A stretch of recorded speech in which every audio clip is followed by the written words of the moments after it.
Testing 1 2 1 2.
Yo, what's going on? What's up? What's going on? Welcome back to my Empire Pro Studios. I'm coming to you live from my Empire Pro Studios. Welcome, man of prestige. We have a lot to cover today. What's going on, my brother J Bones? We have a lot to cover. All right. When I tell you we have a lot to cover, I am right now trying to scramble through the stuff we have to cover. We got to talk about the Russia versus Ukraine thing. I have a few videos to react to. We're going to touch on Kanye West again. We're going to touch on Tommy Sotomayor. We're going to talk about FreshandFit. We're going to react to this guys.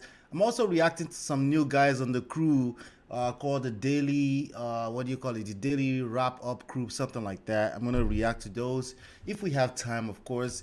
And of course, we're going to talk by the none other than Tariq Nasheed. We're going to talk about that. We're going to also react to some videos from my brother from Conversation with Kings. We're going to talk about another brother that I just discovered that I think I find interesting. Actually, he was supposed to be on here, but we're just going to react today to some clips I stumbled into yesterday. His name is Ant T. And I got a few things to cover, just letting you know right now.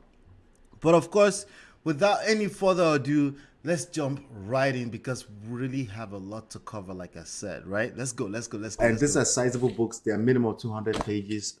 You can download them absolutely for free by simply going to, for example, this one, you just go to getmymarriageback.com, smartrealestatewholesaling.com, realestatemoneysecrets.com. So yes, I am a 3 times author, and those books are out there for your consumption, and they are also available everywhere on Amazon, anywhere that you pick up books. So in case you prefer a physical book like that. All right, so yes, We're going to be talking about this today. We have to touch on this, of course, because that's the hottest news that's going on right now. But of course, as usual, this is not just about the news, it's about what lessons can we learn from this as men in today's society. Not men in 1960s society, not men in 70 years from now society, as men in today's society. I want to touch on some lessons that I feel like these are my personal lessons from this from what's going on right now.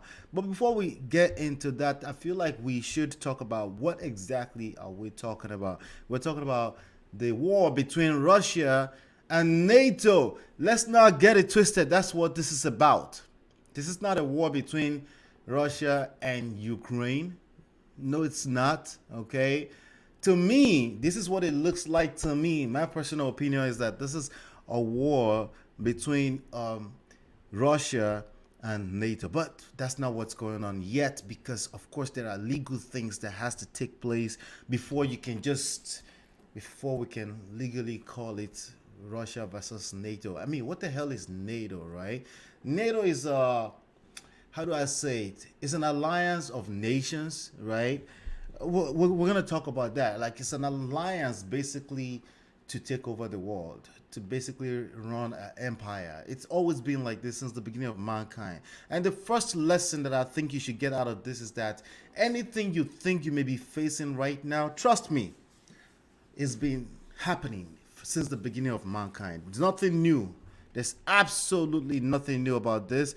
It is just what it is, right? My brother here says, man, Russia is crazy. Hey, by the way, we come here Mondays and Thursdays, 5 p.m. I try to do live session Mondays. It's my live taping, essentially, but I also release videos and clips like that throughout the course of the week. So just keep that at the back of your mind. I'm looking at things. I'm still looking at things. I do want to, at some point, create a dedicated show for Colin's show so that I can let you guys really take over and talk. We did something a little like that with my brother Jay Bones and another brother of mine, Kenneth, on Monday, and I thought it was mad fun. So yes, please. We're still looking at things. With that being said, the good news right now is that we just hit 12,500 views. We're going mad. It's going crazy. Yes, this is a brand new platform, and we're going to places, and I plan to keep going because, again, these are real-time things that are happening that I feel like men can take a lot of lessons from. So with that being said, we have this situation here. Ukraine, this is what it looks like on the surface, like I was saying earlier, right? It looks like it's Russia versus Ukraine, but this is essentially Russia, Russia basically, covering their territory, okay? This is not about right and wrong. I tell you guys that. That's the first lesson right there, okay? This thing is not about right and wrong.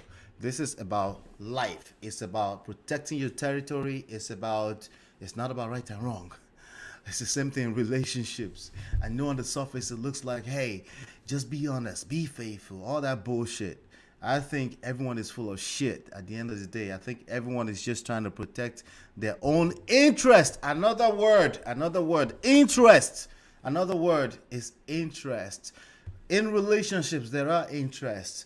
In real life, how to war, there are interests that's to be protected. The only difference, the fundamental difference here that you find a lot of times is that it's more so about attraction as a form of interest, and it's emotional and it's feeling. So it's a little bit more complicated, but believe me or not, I think you and I would agree that it's probably more complicated to fight wars for nations, and not just two nations. We're talking about 30 plus nations. Remember, this is Russia versus United States. Oops, no, I meant NATO, right?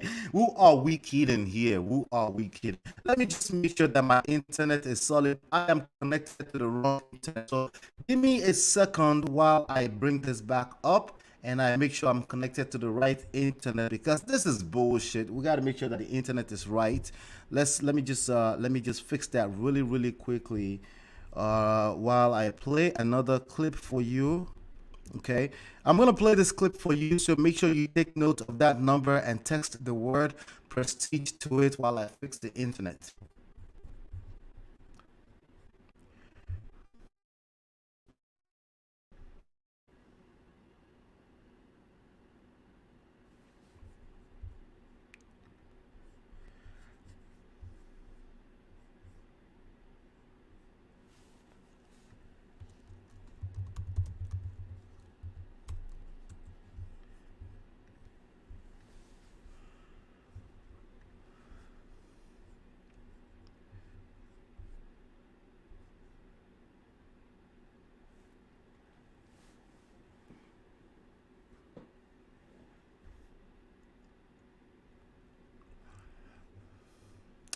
All right, we should be back. We should be back. So again, we're talking about Russia versus United States, NATO, but more precisely Ukraine. That's what we're talking about. So again, we've talked about in love and war, all is fair.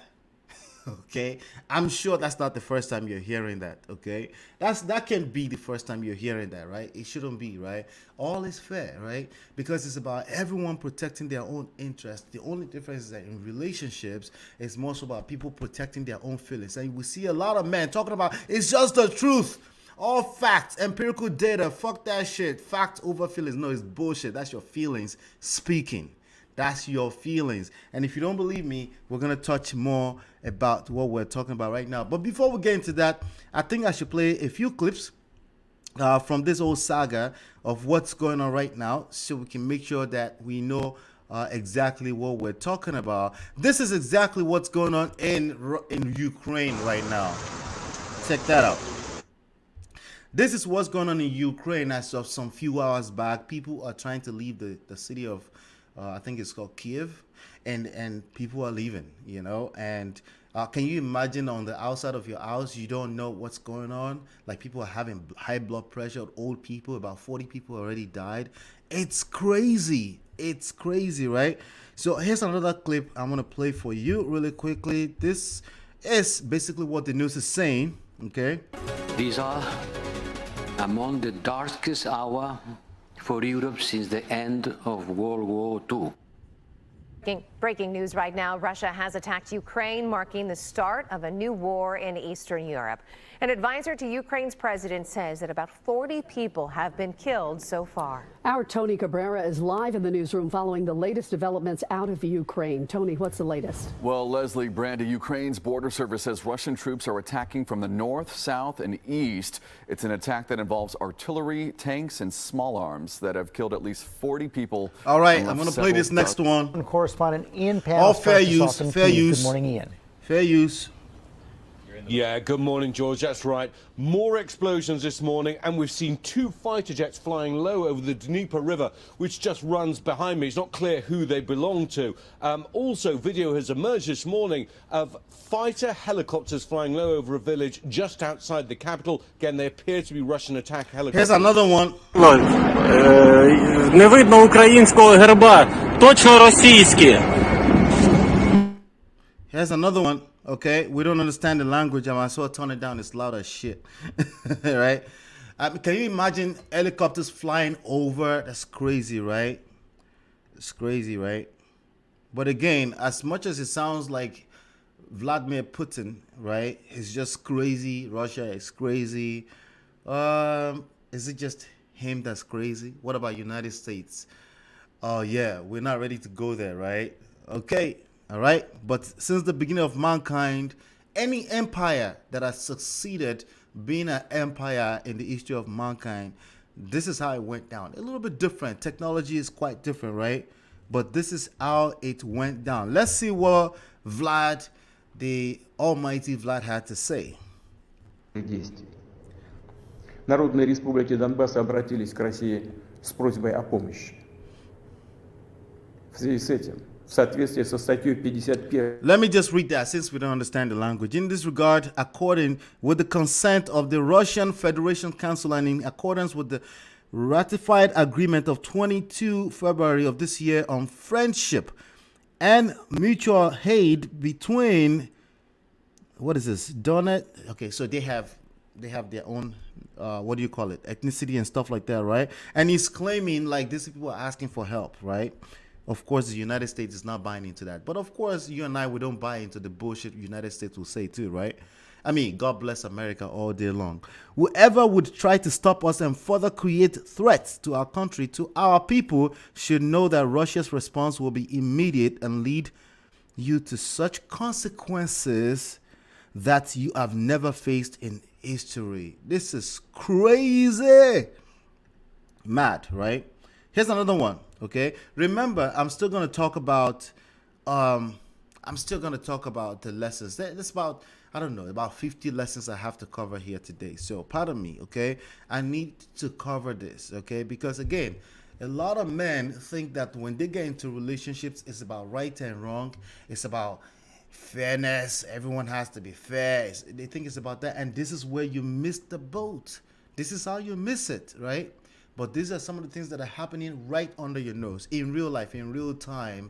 And yet, let me guess, you're going to take sides and say, hey, this is not fair. This guy has just been an asshole. Well, he's been an asshole because he's protecting some type of interest. What interest? Is it the people's interest? Is this his personal interest? This guy has been there for, I don't know, about 20 years on and off. Maybe he was off for about 4 years out of 20 years, right? What interest exactly is he protecting? What interest is your wife protecting? What interest are you protecting in your family? Is this just you wanting to be a good guy, or you're just full of shit like the rest of us, right? Now, at the end of the day, I'm all for good, right? I just want to bring some context to you. Maybe it's not as simple as you think it is. Maybe it's not as complicated as you think it is, right? I mean, in the last few days, we saw some drama, even in the manosphere world, right? That really could have been avoidable, but knowing who we are as human beings, of course, it's not avoidable. It is what it is. And I love it because that's what else may bring some of these lessons to us on this platform, the types of lessons you can't find anywhere else. Everyone else is busy talking about community, building right and wrong. It's just not right. These people, we need to check them. All this bullshit that generally does not work. The only thing that works is power moves, control, money, power, right? Greed, fear. These are emotions too, by the way. These are the things that are playing a role in your personal life. Either you realize it or not. My job is to bring them to light for you. Let's play this video real quick. Tell us what you're witnessing there. Stop. Jim, we've come out of the centre of the Ukrainian capital, Kiev, and we are here at the Antonov airport, which is about 25 kilometres, 15 miles or so out of the centre. These troops you can see over here, stand up, Lewis. These troops you can see over here, they are Russian airborne forces. They have taken this airport. They've allowed us to come in. That's an airport, a military airport that's taken over, right? So, of course, strategy. They're using strategy. They're taking over key points, key strategic places of the country in order to subdue Ukraine, to bow. And I think they've done a lot already right now. They're blowing up specific places. They're not blowing up residential directly because that's of no use for them to take control. It's about control. It's about leverage. What are the leverage points for them? A lot of men, they're busy getting caught up in their own feelings, and they don't find out what the leverage points to build the relationship that they really want to build with their wife, with their girlfriend. They're busy just all over the place. Nah, it's just not right. It's just not wrong. When you get caught up in your feelings and then you lose control. It's about control, and I'm not talking about being controlling, because being controlling is a form of you losing control. Do you get that? Being controlling is, if you're being controlling, it's basically a place of weakness. I'm talking about maintaining control, right? How do you maintain control? You have to find your leverage points to get what you want. It's basically a power move, right? Let me play General Biden. Let's see what he has to say. General Biden is only following, by the way, it's just following foreign policies, right? He doesn't really have that much power. Let's not get it twisted. He has power, but he doesn't have that much power, right? but he has power. But he better be good at leveraging his leverage point in the foreign policy, because it's not about just saying, I got power, let me just use it. That's not what it's about, right? There are little twisted turns here and there where he can self-destruct or he can build. There are loopholes, of course. That's why he needs all these experts and special advisors around him, right? So the question for you is that are you in company of good counsel when you enter into a marriage, into a long-term relationship? If you're not, you're going to self-destruct, because I'll tell you right now, common sense is a terrible guide to life, and especially war, and especially the war that we call life, right? All right, so let me play this last video on this Ukraine issue, and then really all about. Yeah. This was never about a genuine security concerns on their part. Of course It was not. always about naked aggression. Of course not. No, I don't think it was about aggression. I think it's about interest. It's about interest. You cannot take this personally. By changing borders by force, and ultimately by choosing. You know, one of the keys to successful relationships is learning how to not take things personally. Just understand that if people comes off as they're about to hurt you, there are deeper reasons beyond you why they're doing what they're doing. And if you take it as, nah, this is just them being evil, well, automatically your brain is going to go into defense mode. You're going to start to attack the people that you love the most, right? Now, that's probably not what you're supposed to do. You're attacking the wrong thing. There are some things you need to attack. It just may not be your wife. It just may not be the ladies, right? Especially not in public, because you look like a fool when you do that, right?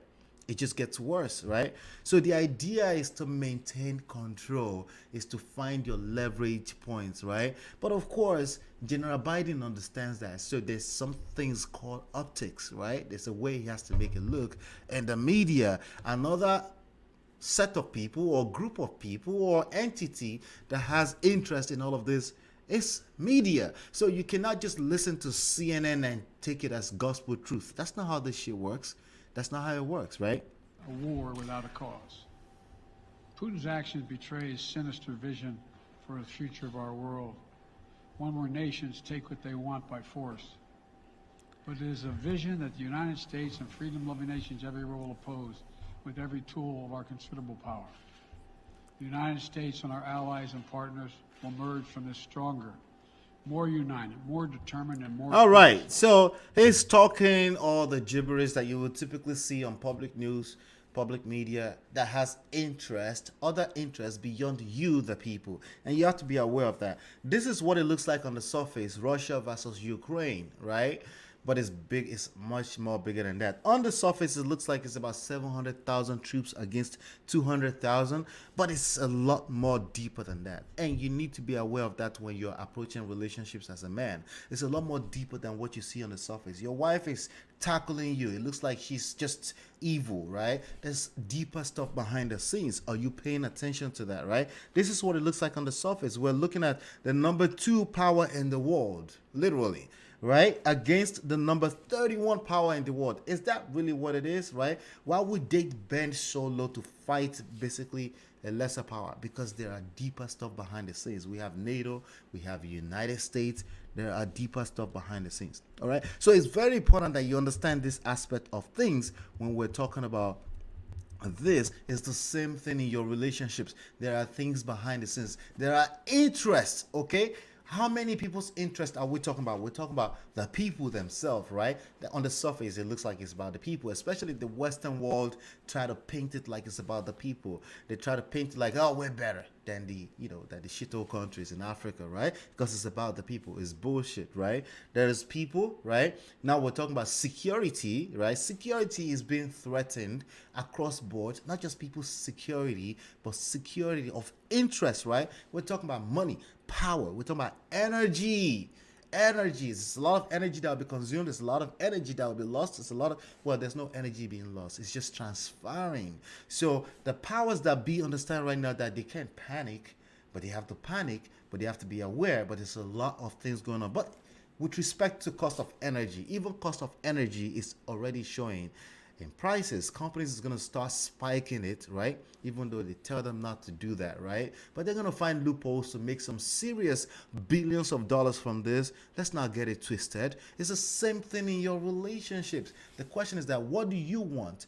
What do you want out of your relationships? Have you identified your leverage points? Or you're just out here just spewing nonsense out of your own feelings? Or are you, let me give you a good sign that you're spewing nonsense out of your own feelings. If what you're saying is a reflection back to the pain and hurt you've experienced, you're probably doing the wrong thing. Okay, you're probably acting out of your own emotions, right? There's nothing wrong. The only thing you can take from the past out of history is lessons. That's it. You really can't afford to project your past into your future. You will self-destruct. You will hurt yourself, right? You won't see how technology has changed. You won't see how the world has changed. You won't see that there's a new order in place. At the end of the day, there's no empire that lasts forever. Don't you get that? So you really can't afford to be out here on the streets just running your mouth. You talk too fucking much. You get it?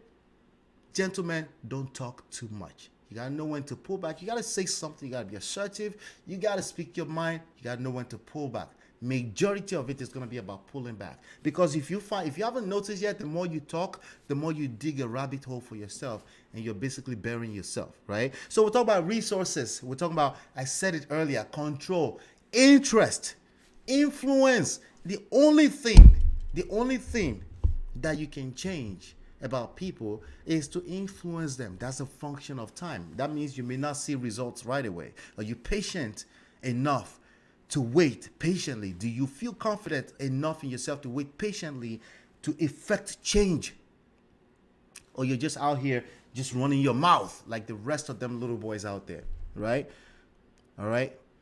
So again, let's be clear here. Here are some things I want you to go Google, right? The Black Sea, Google it. Ukrainization, Google it. Of course, like I said earlier, the NATO is really the one at war here. They really can't jump into it because, again, there's foreign policies and they have to make sure that it's not just about reacting, right? They don't have it in written, Ukraine is not a member of NATO yet, so they can't jump into it. But trust me, they're looking for all types of loopholes right now to engage, because guess what? There's all type of interest, vested interest. There's all types of opportunities showing up with this right now. Everyone is seeing war, right? But there's some type of powerful people in this world right now. What they're seeing is opportunities. When you're faced with crisis in your marriage, do you see another opportunity to attack your wife, or you see an opportunity to get to a new level? Right? Is that what you see? There's so many factors involved in this. There's racism involved in this. Let's not get it twisted, right? There's language and ethnicity preservation involved in this. And at some point, I'm going to tell you right now, power don't give a shit, right? When it's time to take over and an empire is about to be built, we don't give a shit about your language and ethnicities. Ethnicity. No. Nobody cares about that.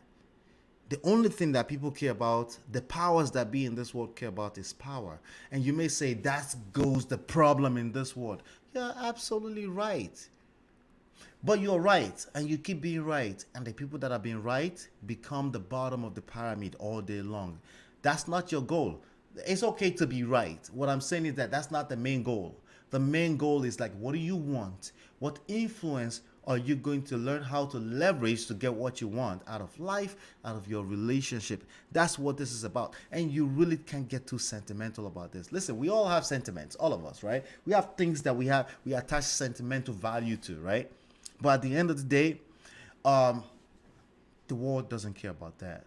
And women don't care about that. It's not women precisely, because obviously women will argue like, no, we do care. And they do care, right? But the feminine energy don't give a shit. It's just, when a man is spewing feminine energy, it's chaotic, right? When a woman is in her feminine energy, she's looking for structure all over the place because that's her natural essence. But when she can't find that structure, it's chaotic, especially when you meet it with feminine energy. You're going to find yourself in unnecessary, unwarranted war that you're not in control of. It's even worse because you're not even aware that you're in a war. It's even worse, right? All of this is related. So we're talking about greed, fear, right? These are all emotions. Oh, nah, this is not an emotion. This is all objective. No, it's bullshit. It's all emotions, okay? Because greed and fear is involved. Meaning money, power is involved. People are power hungry, not because they want to make money. They've seen money. You think Vlad cares about money? He doesn't give a shit about money. It's about power. Okay? Same thing with the Bidens of this world, by the way. General Biden. Forget President Biden. I'm talking about the General Bidens, right? They may make it look a certain way on the surface. That's part of the game. For those of you that think game is bullshit, no, you're full of shit. It's all part of the game, and game is real. And this is all games. It's not a joke. There are games involved in this. Why? Because there are skill sets involved, right? That's why you can't approach marriage, you cannot approach relationships like a stupid person. What is a stupid person? A person that thinks common sense is a good guide. There's more to it than common sense. Do you understand? There's more to this than common sense, right? So behavioral patterns. You have to monitor behavior. We know Russia for certain things. You don't think they're paying attention to that? Well, with respect to that, you still have to pay attention to the possibility of change. Maybe there's something we don't know. You have to leave room for that. That's called humility. You have to leave room for maybe. Whose fight is this? Whose interest are they fighting for? Is this all about politics, right? Of course it's about politics. Of course it's about sentiments, right? But there's a lot more that will come to the table here. Eventually, somebody will have to negotiate, right? But part of the rule to negotiation, you have to show them what you're capable of before you can really negotiate. Because if you don't show that, you'll be negotiating from a very weak place. You have to show that you're willing to walk away and mean it. And that's the best position to negotiate in life and in relationships. So for those of you that are real simps out there, that are very quick to call simp on people when I tell you to have some patience, right? No, you're full of shit. You're the real simp because you don't understand. You don't realize that this idea of bitching around town about women is actually, you're telling me that you're the real simp. That's all you're telling me, okay? Because you don't have any other power than just your mouth as opposed to look for leverage points where you can influence. That creates more lasting effect to create what you want out of life. And then she can come along if she wants. So at the end of the day, what I'm saying here is that you have to be willing to walk away and mean it. You know what Sims can't do? They're not able to walk away. They call it walk away, but they're busy running their mouth online. But we can see through that because your actions speak louder than your words. All right? Like I said earlier, it's about foreign policy. The only thing you can get out of this, all right? The only thing you can get out of history, I mean to say, is lessons. All right? Don't dwell on your history. History is bullshit. Don't stop quoting 1960s way of nuclear family. That's bullshit. The world has obviously changed and moved on, but you're stuck in 50 years ago. Stop it. Stop it. You're going to miss out big time when you do it that way. You're going to miss out big time when you're approaching things from the world is doing this, that, this, and that. Stop it, okay? Oh. So, like I said, you have to look for leverage points. Sometimes what that looks like in a real war is demilitarization. Okay, that's when you see when they attack the airports and they attack specific spots, their military bases and stuff like that, as opposed to attacking the residents. You know what you do in your family when your wife is in her feelings a little bit? You attack your wife. That's wrong. It's like attacking the residents, right? You're attacking the people's residents, right? As opposed to attack the military base, the actual enemy, which is not the person, but there are things behind the scenes. But of course, you're busy, caught up in your own feelings, so you don't see it that way, right? You don't see it that way. So it's Putin a monster, whatever you think, you're right, okay? But what I'm telling you right now is that everyone is fighting for their own interest. That no matter what it looks like on the surface, everyone is just fighting for their own interest. And the only thing that the United States is using as a leverage point right now, which is just as powerful, is cutting all the financial resources. Right? They're cutting all the financial resources, right? So who's affected in all of this, right? We're talking about the White House, Russia, Americans, right? The press, right? These are the people that are affected. Vladimir Putin and his people, all of these people, all their allies, right? There's a bunch of people behind the scenes with vested interest in all of this, right? And it's not what you think. None of them are fighting for you. They're all fighting for their own vested interest. You may be attached to that in one way, shape, or the other.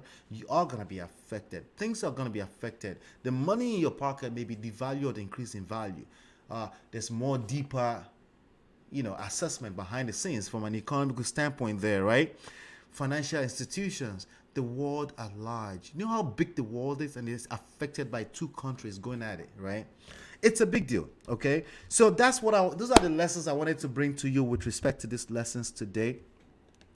This is a very, very important video that I think later on, I think you should find time to really go over it, especially if you're building a family, if you're engaged in any form of relationship. Listen, running away from marriage is not going to help you in this. If you're building any type of relationship, any type of marriage, right? Even work relationship, as a man in this society, you need this skill set. Right and wrong doesn't work. Being fair doesn't work. That's bullshit, okay? What matters is that your interest, your personal interest is attached to other people's interest. So this is not about being selfish. It's not that simple. Again, people like to bring it down to selfish and selfless. They like to say, hey, it's not 50-50, it's 100-100. It's the same shit. 50-50, 100-100 is the same shit. That's not how life works. Okay, you approach your relationship as a man with 100-100 or 2-2 or 50-50, you will fail because you will basically assign expectations to bullshit as opposed to approaching it from a standpoint of power. How much power do you have? How much influence do you have? When you have that much, are we talking emotional or logical? We're talking all of the above, everything. You can't afford to not be emotionally intelligent as a man in this time and age. Okay, you just can't spew rhetorics and nonsense and talking points. You can't afford that. You will hurt yourself. You'll be operating from a blind spot. All right. Okay, so with that being said, we're gonna move on to the next segment. Like I said earlier, we got a few things to cover today, and I want to make sure that I'm not wasting too much time on too many things. All right, and I'll be right back in about a minute.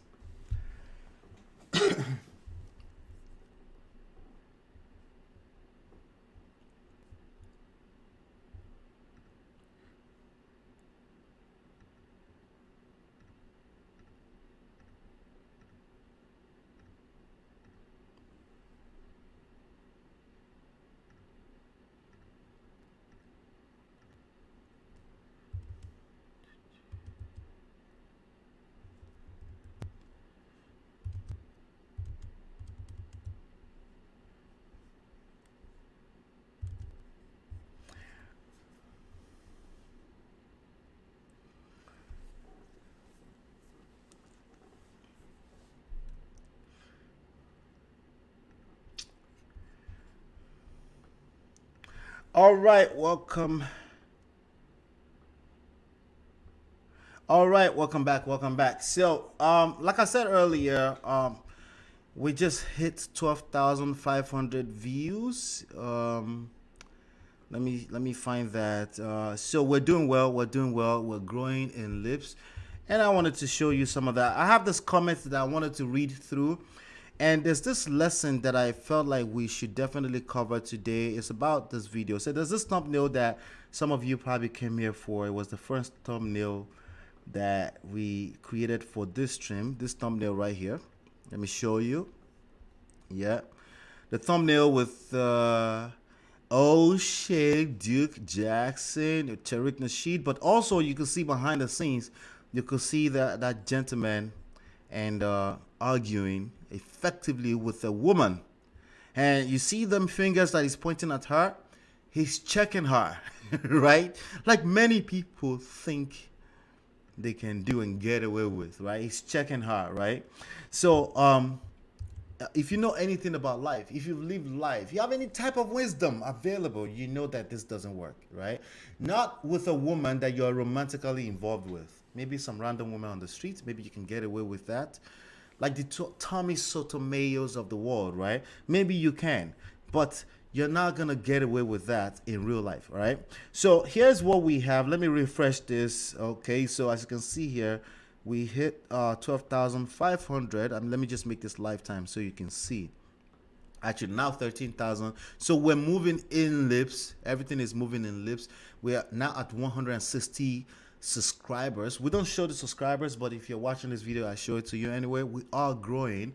If you look at, let me pull up my vidIQ stuff here. I like to show you this, so just so you know, you can help us with the growth. Hit the like button, share, subscribe, share this platform with people. I want to appreciate all the people that have been sharing, the Just Jays, the J Bones, the supporters, L Nixon, by the way, people that has been supporting, Sir Hill. It's a lot of people. I can't mention all the names right now. Everyone that has ever left any kind of comment, you've supported this platform.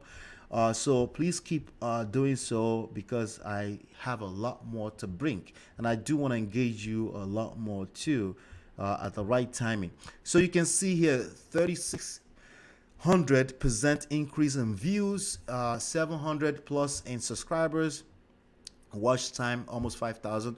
So we're doing well there. I just wanted to show you that. I like to show you that so you can see that we're working very hard. Thanks to Tariq Nasheed, his content around him has really grown this platform, but also the lead attorney, Oshay Duke Jackson, and some of the trendy topics we'll be covering here.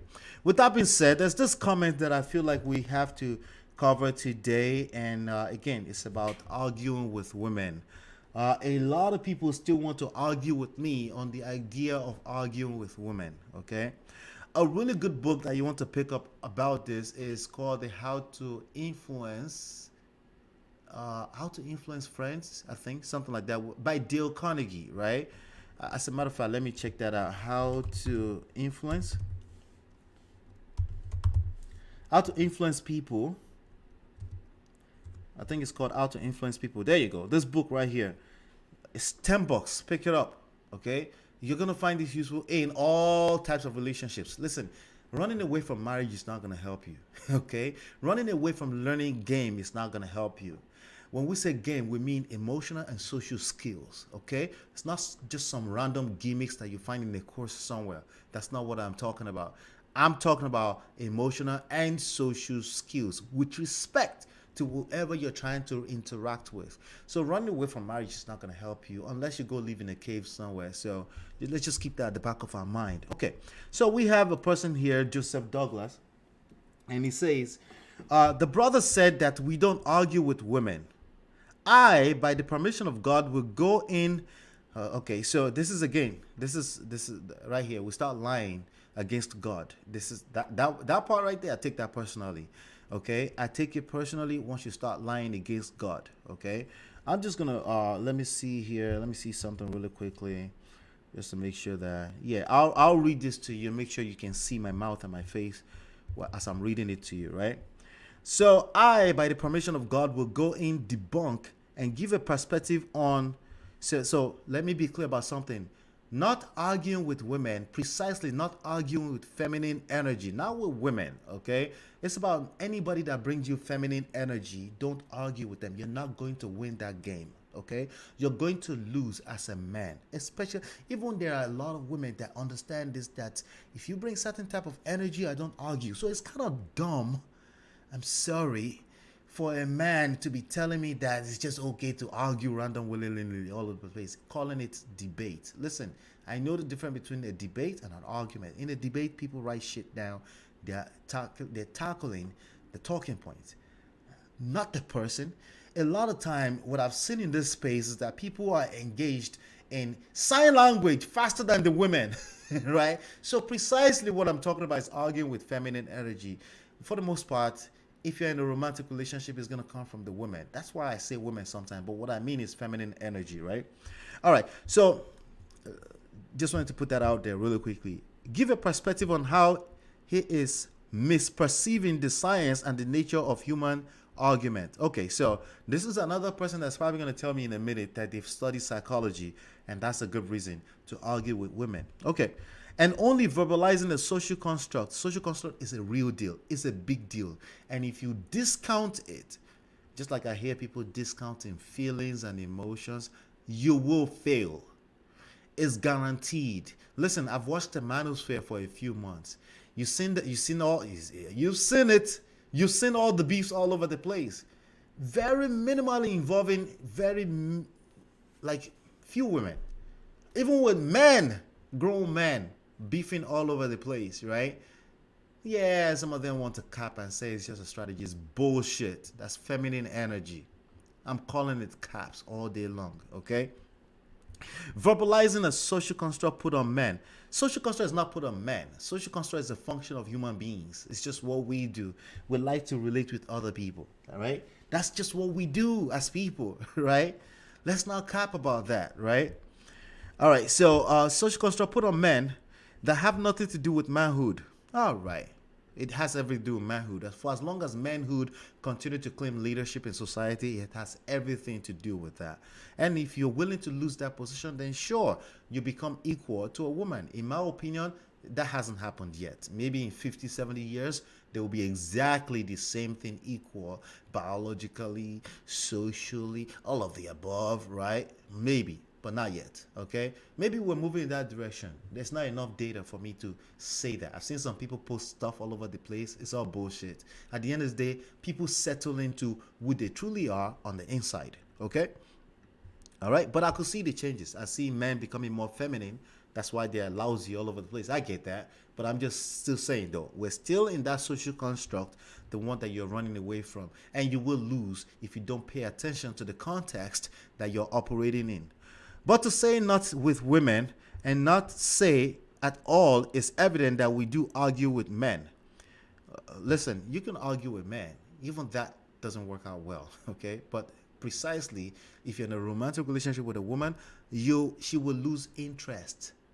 It's a function of time. It's a matter of how many times you've done it. You do it consistently. She won't know why she doesn't want to sleep with you. It's really that simple. I don't care if you've been married for 13 years.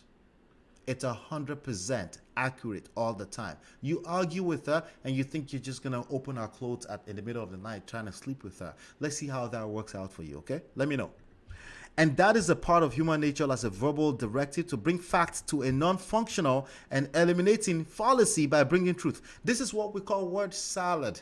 This is word salad. This last sentences that's been lumped up into one, it's about 20 sentences lumped up into one, meant nothing except just word salad. Okay, let's keep going. So why say don't argue with women, but yet not say don't argue with men? Because men and women are different. Are you going to hear that for the first time? Really? Oh, you're going to cap about that? They're different. I'm not saying one is higher than the other. I'm not saying that. As a matter of fact, we need each other because we complement each other. If we're the same, we wouldn't be complementing each other, right? If we were both negative and negative, sparks will not be created. Polarity, right? If we're both positive and positive, no electricity will be produced. That's not how life works. Principles of life. Okay. Why are women putting on a category as if they are gods? Oh, here we go. We're getting the true story. Now this is you being intimidated by women, right? Because why do you receive what I'm saying as saying women are God? If I tell you to be patient with women, you receive that as condescending and I'm attacking men and I'm saying women are gods. Who said that? I never said that. Oh, that's your feminine energy interpreting shit all over the place again. Pay attention to what I'm saying. Listen to at least 20 videos before you start running your mouth. That's a fact. If you go on the homepage of this channel, there's 100 videos that you need to watch. It's called Game 100. I'm gonna show you right now. There's no need to. I'm gonna show you right now. Okay. This playlist, you need to go watch this playlist. Game 100 for men. Okay. You need it. You're gonna need it. Okay. Let's keep going. So why say don't argue with men, but yet, okay, because women are gods and they should not be argued with. I never said that. It's only feminine energy that interprets things all over the place like this. They make up movies in their head. You say one thing, but they make up movies. They create, and that's the nature of feminine energy. It's not neither right nor wrong. It's like the human mind. It creates, right? The creative aspect of things, emotions, all over the place. You can create 50 movies out of one word. Just so you know, that's feminine energy, okay? I never said women are God. Where did that come from? That's from you. That's your feminine energy, all right? Are we getting this? Are we getting to somewhere here? All right, great. But everybody else is on an even playing field. Bullshit. right? If there were, remember we already covered Ukraine versus Russia, right? Nah, that's not how life works. Nobody's on the even playing field, okay? That's bullshit. People are created we have so many things in common, yes, in terms of behavioral patterns, but some people were born as a rich person, some people are born poor, and everything in between. That's cap. How much more female versus male in a social construct, right? Stop the cap. Let me put my cap on really quickly. Can I put the cap on really quickly? Because I'm hearing way too much cap. Thank you. All right, good. But everybody else is on an even playing field and is open to debate and argue. Debate and argument are two different things. There's a place you get to and you can feel the toxic energy because people are taking things personally, right? That's when you start hearing the sign language, the shame, the insult, right? The guilt, the need to be right, which means I must make you wrong, right? Mansplaining. At that point, that is no longer a debate. That's an argument. And there's nothing productive that's going to come out of it except resentments, especially within the construct or the context of romantic relationships. This is an imbalance of thinking, you see? Here we go. So we're going to start hearing the sign language in a second here, right? This is an imbalance of thinking and injustice. Oh, by the way, at least I'm willing to admit, I do shoot out some sign language, okay? I will shame you and insult you if you haven't watched the Game 100 for Men and you're spewing rhetorics of nonsense, okay? In putting emphasis on one gender above the other, this is the reality. I didn't put it on it. You are putting it on it, and because of people like you, I must continue to spell it out for people that want to learn the lessons so they can navigate properly around the feminine energy. That's clearly all over the place right now, right? And attempting to use shaming tactics. Here you go. So people that call out shaming tactics, they happen to be the one doing the shaming. Usually. Is that 100% accurate? If you just go around, just look at it, you will see it, right? Once they call somebody a simp, there's a good chance it's the simp. Once they say, oh, you're using sign language, there's a good chance. And yes, including myself, we're all full of shit. All right? Let's not get that twisted. At least if we acknowledge that first, maybe we can get somewhere. Okay? Attempting to use shaming tactics to subdue men and make them feminized and bow down to the woman. Yeah. Why would I do that? It's dumb, right? What I'm trying to tell you is to rise above. How do you rise above? It's not by discounting emotions and feelings. That right there is insecurity. That's your insecurity, all right? If you're very confident in yourself, there is no need to make noise about how much of a man you are. You just be a man. There's no need to tell me how much you need permission to be a leader. You just lead. How do you lead without being allowed to lead? See, there you have it. That's your problem. You need someone to allow you to lead before you can lead. That is a problem. And guess what she's going to do? She will lead. And then you're going to come back and she doesn't respect you. She doesn't submit. How are you going to submit? Submission is natural. Okay, it's extremely natural, and yes, god damn it, it's conditional. I need to spell it out to you that it's conditional. It is conditional. Of course it's conditional, right? We're told to not to argue against authority figures like our parent or judges. So when we do this, we put the woman as an authority figure over men. No, when you argue with men, you make yourself equal. You come down to their level. If they were lower, because according to you, they're lower. We're not supposed to put them above you, right? You just coming down to their level, and she will treat you accordingly.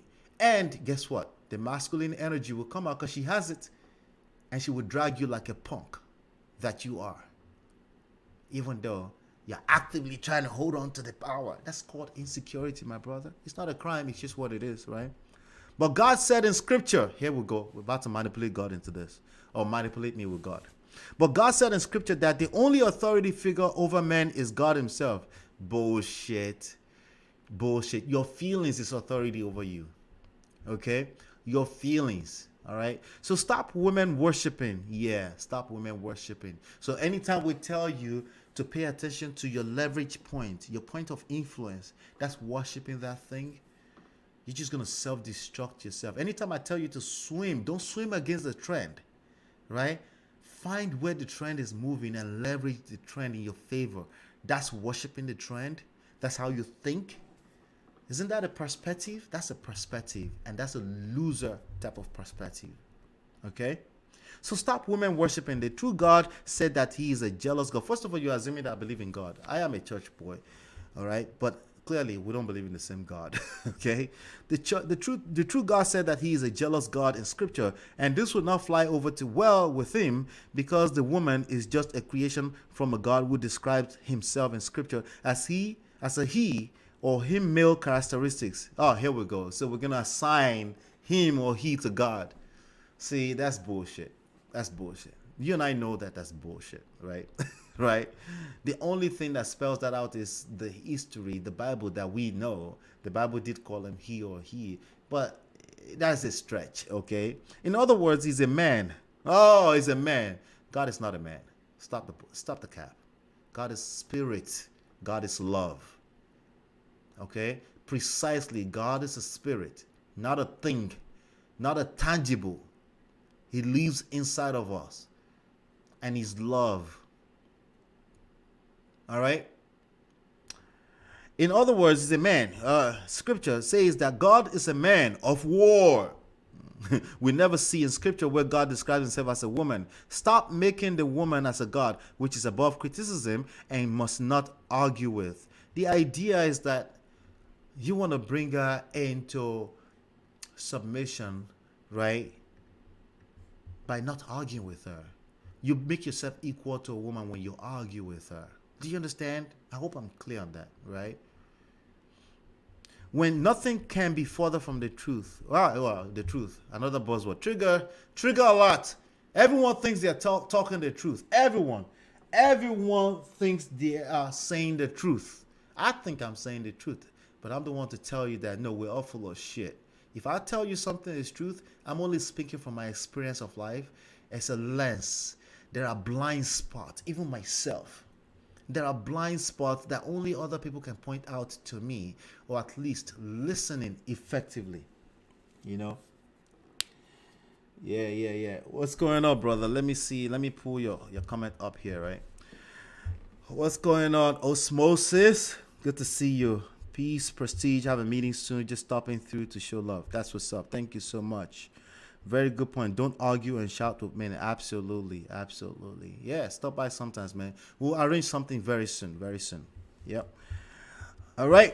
This is why you have debate contests by scholars and professors and religious leaders. And see, again, conflicting debate with arguing with a woman. Those are two different things. And if you don't separate the two, you will hurt yourself in the relationship. You will destroy the relationship you care about with your own hands, okay?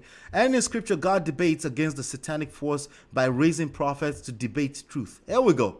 Again, somebody spewing nonsense and calling it truth. I hear this all the time. We're going to talk about the truth stuff. Everyone talks about the truth, and this is why you can't win an argument, because the other person feels like they're saying the truth as well. It's a losing battle, okay? Jesus was in constant debate with the Jews, which was a spiritual argument. These prophets are sent to bring another perspective when evil perspective has taken over. It's just a bunch of religious rhetorics, okay? So do we make the woman so perfect that she's infallible and does not... So not arguing with the woman does not make the woman perfect, okay? If anything, it makes you look perfect. I can't tell you how many times people come to me and say, hey, you think you're just always right. And I wasn't saying that. I told her actually that I could be wrong, but they still see me as right. Just because they can't control their own emotions, they have the need to be right. And they're obsessed with it. So they hate the idea that somebody is a lot more centered than ideal.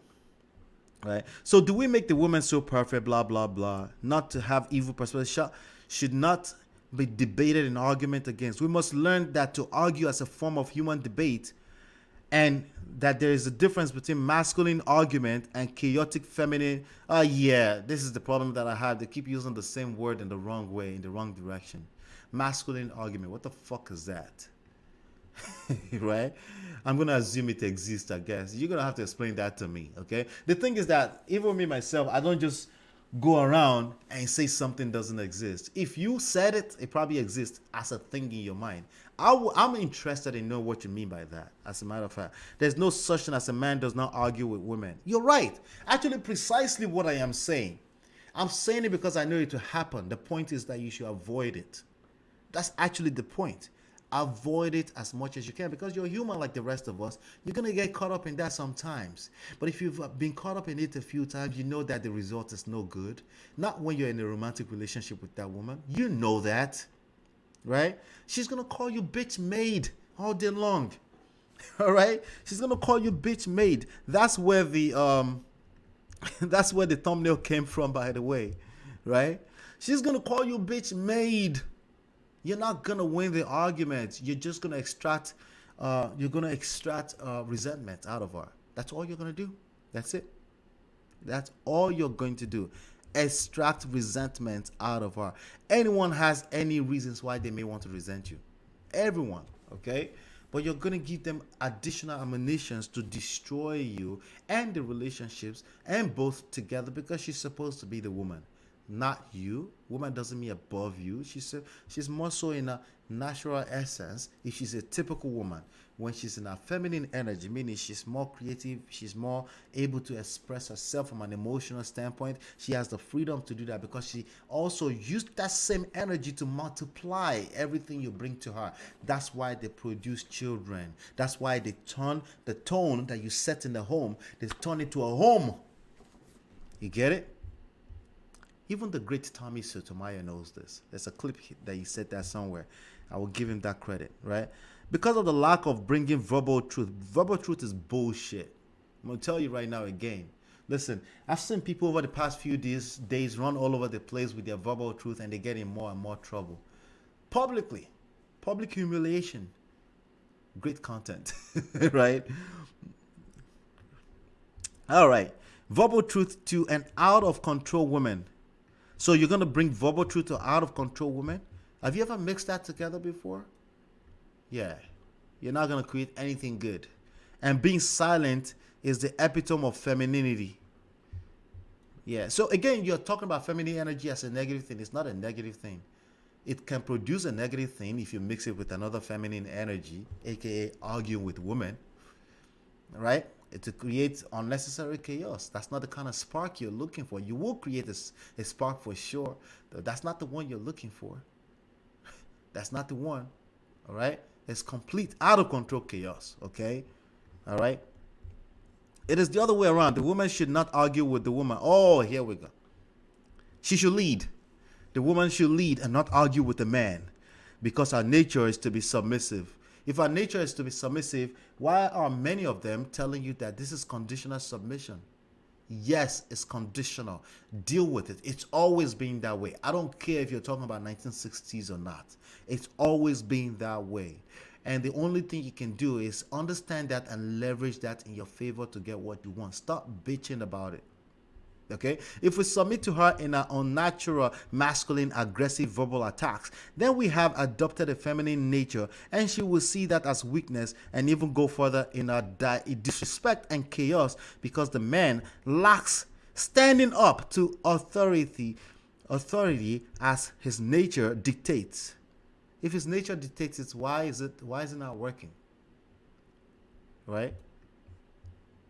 If this thing that you're labeling as nature, if this is what is supposed to create a bunch of chaos, then you really should dispel it completely, okay?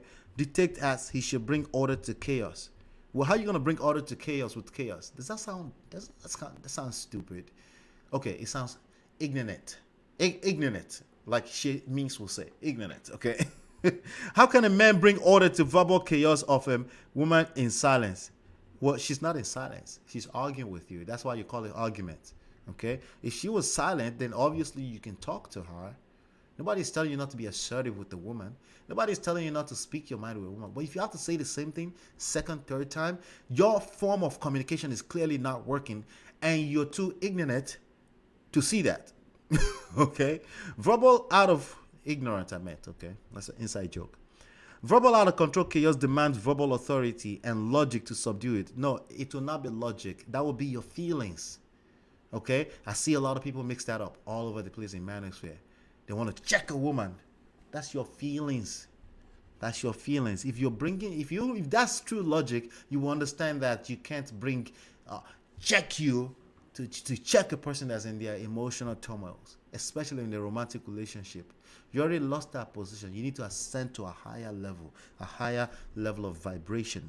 Okay, but you can't bring order to chaos. Okay, but a man is supposed to argue in masculine debate, form of logic devoid. I mean, look at the way you wrote this right here. This is feminine energy that wrote this thing right here. And I'm sorry if that comes off as shaming and insulting. This is feminine energy that wrote this. A proper masculine energy will not. They will have problems writing this. They just won't be able to. A proper square. Right, which I don't subscribe to, by the way. I don't think anyone should be square. I think it's terrible. It shows up in people's relationships too, right? But if you were that logical, as you claim, right, you wouldn't be comfortable leaving this here like this. You will clean it up, right? But it's okay. We needed to see it to create this content, right? Masculine argument is on the basis of controlled emotional logic. The fuck is that? But out of control feminine argument is on the basis of uncontrolled chaotic emotional lack of logic. Men have to learn the difference and stop spewing fallacies. This goes to you. That men don't argue. Oh, okay, that goes to me. Yeah. Argue. Listen, the results are undisputable. You can dispute anything I say all day long. That's why I have this platform. I'm also learning from you, just in case you don't know this yet, right? But the results don't lie. Results don't lie. There's a good chance that you've had some terrible experiences with women, and that's why you're saying this. But the results don't lie. I've been married for 15 years successfully, right? Successfully. I enjoy every minute of it, right? So my result speaks, right? But maybe I'm full of shit. Let me not jinx myself, because we're all full of shit, right? I'm just saying. But pay attention to your results, not just long-term results, but even the results you create on a daily basis. Because I could come here and say I've been married for 15 years too, and I'll be full of shit. And I'm actually every day in a chaotic argument with my woman. That doesn't work either, right? We wanted to conquer men, or our conquered fathers who were involved in woman worship. Yeah. Thank you. I appreciate this. This really helped. I'm sure a lot of people will learn a lot of lessons from this. There's no absolutes in anything I say. I say that all the time. It's about picking your own whatever truth out of it, insights, mix that with the results that you've had thus far, and see if you can, and see if you can create a better truth for yourself. Because at the end of the day, I'll tell you like this, it's rough. It's rough. It can be rough. It's not easy. This is war. This is war zone for a lot of people. But remember, love and war, they have a lot in common. Okay, they have a lot in common. But you can win as long as you understand that in love and war, all is fair. It's game involved in this. You need to learn the skill set. There's skill set that you need to learn. You don't get to say it's not fair. That's not how life works. Okay, life, it's already not fair. That's a fact of life. Okay, life is already not fair. Just be aware of that, and then build something fantastic. Build game for yourself, your own unique game, right? And understand that you need to build it with respect to the social construct that you live in, and you will be just fine. All right, you'll be just fine. All right, so with that being said, I'll be back in another minute or so, and then we can continue this live taping session.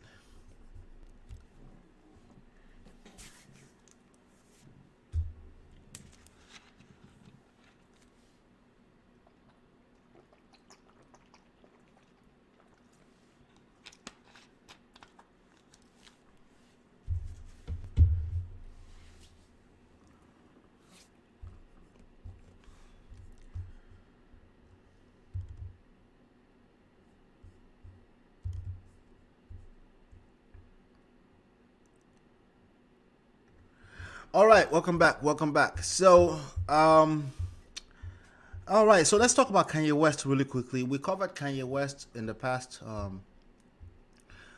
few days because of all of his emotional turmoils. In that time, he's created $2 million out of thin air.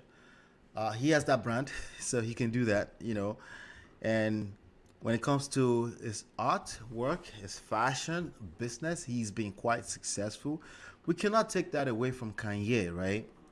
But when I talk about results, right, in terms of him fighting for his wife, is he really truly fighting for his wife? Is this the right way to fight for his wife? These are the results that he's creating, okay? Some people said there's nothing wrong. He loves his kids. He loves his black men love their kids. Let them fight. No, I think, yes, you should fight, but you should fight skillfully, okay? You can't fight with your emotions. You cannot afford to fight with your emotions, okay? You can't afford to say, because I love my kids, I'm an affectionate place, I gotta fight. No, don't be stupid, okay? Don't be naive, okay? There are two sides that you have to look at. There's the worst case scenario side of things you have to look at, right? There's the best case scenario side of things, and there's everything in between. There are wisdom that you have to apply, right? You have to look at your moves. What are the effects of your move on the people that you love at an emotional level, all right? On the surface, it may look like, oh, you're fighting for your marriage. She should just want you and run into your arms and say, Hollywood, take me back. But if she's feeling any type of embarrassment on the inside, it's going to work against you. So the idea of him posting all over the place, a truckload of roses on Valentine's Day, I'm going to fight for my children back. While that is cute and that's beautiful, I see where it's coming from. As a man that's passionate, a man who cares about his kids, right? It was predictable to me that it was going to work against him. And I said that. You could go watch the other video, okay? And these are the results he's creating right now. It's going to get worse. Not especially with this type of chick. Like, this type of chick don't have to stay with him. She has options. She's a billionaire in her own right, right? She's been there, done that. She's probably has been dragged, shamed, insulted by Kanye. If he's been doing this publicly, can you imagine what he's been doing in silence? Talking about Ray J tapes and stuff like that. You think she's gonna feel that as a badge of honor? Yeah, my husband is fighting for me. You think that's how that's gonna work? Think again, right? Like, listen, I get it. I want to acknowledge his intentions. He means well. Like a lot of men, you mean well, but you got to pay attention to the effect of your actions on the emotions of another human being, that person that you want back, right? That's what that brother Judah on the Lapif network meant. That's what he was trying to say. He couldn't articulate it, but he was trying to say, listen, you're loving, yes, you're loving, but from a selfish place. This is your feelings. Listen, 6 basic human needs, right? 6 basic human needs. You have certainty, variety, contribution. The same kick that we emotionally get out of contributing to other people's life, like charity and stuff like that, we still get something out of that. Let's not cap about that. So when you say you're fighting for your kids, what does that make you feel like? When you say you love God and other people just don't love God, what does that make you feel like? Do you feel a sense of security from that as a person? Or you're just going to cap about that? This is just all about God that you've never seen? You're full of shit like the rest of us. Let's be clear. Let's be clear, all right? So, like Kanye, right? But again, this was extremely predictable just 2 weeks ago, 1 week ago, 2 weeks ago. And he's creating that result. Let's read this together. Kim Kardashian is making it pretty. Shout out to Shade Room. I do pay attention to what's going on in the Shade Room because they're on top of things. Shout out to Shade Room. Kim Kardashian is making it pretty clear that she is ready to be legally single once again, and she's asking a judge to do so following the recent post that Kanye West has made on social media. According to documents obtained by TMZ_TZ, Kim, well, shout out to TMZ. Kim expresses that she wants to be divorced as soon as possible. In the document, she flat out says, I very much desire to be divorced. She also states that she has asked Kanye to keep their divorce process private, but he has not done so. Kim continued to say Kanye has been putting a lot of misinformation regarding our private matters and co-parenting. No, it doesn't mean Kanye is lying. This is where some men miss it too, right? Oh, no, you're a liar. You're a liar. No, see, one thing you need to understand that everyone's truth is different. You need to really get that through your skull. Everyone's version of truth is different. Facts are facts, but facts is also a function of recorded data. It's not a function of real-time data. Even real-time data, when it's labeled real-time data, usually we have latency, 10 seconds latency, 5 seconds latency. Like, for example, you may be watching me live, but you're actually watching 5 seconds later, okay? There's no such thing as absolute truth. That's dumb. And if you move in life as a man and you always say, I just gotta say the truth, that's why you're missing it. That's why you keep creating terrible results in your relationships, because you don't leave room to the possibility that you could be off, you could be wrong. So again, when she says he's been spewing misinformation, she's saying my version of the truth is different from his version of the truth. It doesn't really, for the most part, from what I've seen in the cases I've handled, it's not because somebody is outrightly lying. It's because people have different versions of truth.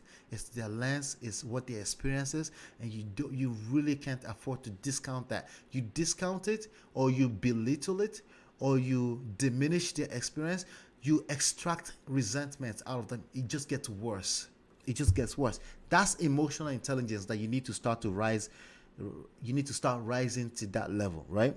So their divorce process private, but he has not done so. He has been spreading misinformation regarding our private matters, and we're talking about Kanye West and Kim Kardashian co-parenting on social media, which has created emotional distress. Can you imagine that it has created emotional distress, right? So he's probably going to come back up, but that's a lie. You have everything in the world. I gave you everything in the world, right? How dare you talk about emotional distress? Yeah. It's 2022, fellas. You got to rise to this level. Come on. You can't really get stuck on that idea of everything you say is truth because you're just seeing things from quote-unquote logical standpoint. That's always going to fail you. Not in this time and age, okay? You're going to self-destruct. You're going to destroy the relationships you care about, just like Kanye did, okay? This is not the first time Kim has asked the judge to declare her legally single, as they work through the details of their divorce. As we previously reported, Kim first filed to become legally single last December. In her recent filing to the judge, Kim states, "While I wish our marriage would have succeeded, I have come to the realization that there is no way to," I guess she's done, okay? And just had on the millions upon millions of demonic spirits that are interwoven in this. They're public figures, right? It just gets worse. She's embarrassed, okay? To me, it's obvious. I could see that it's not that obvious to most men, but she's embarrassed. The embarrassment will take over. It doesn't matter if you're right or wrong. The embarrassment will take over. You're just in time, Just Jay. How you doing, lady? Saw you out there in those streets yesterday. Killing it, representing it. I like it. All right, so yeah, the embarrassment will take over, because the embarrassment, precisely, I'm talking about the emotions of it, right? The emotions take over logic. It happens all the time. The emotions drives your life 85% of the time. You cannot afford to not approach things from that standpoint. See, that's actually the logical thing to do.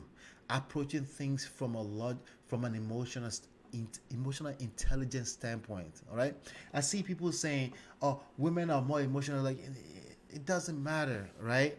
We're not asking you to be emotional like women. We're asking you to be emotionally intelligent.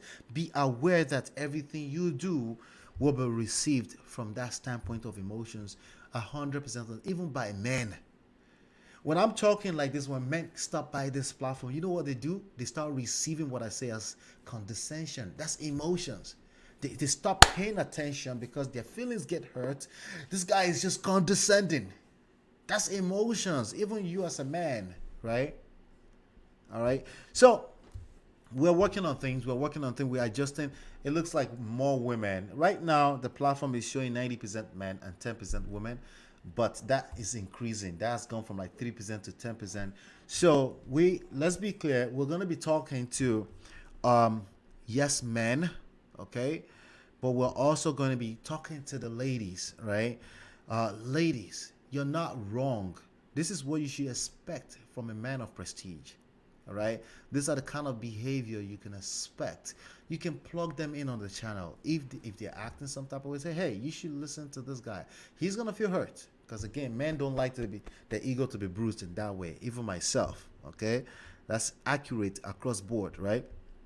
We don't like our egos being bruised like that, but there are ways that you can press what we call that mumu button, okay, that you can bring that gently to their attention. All right.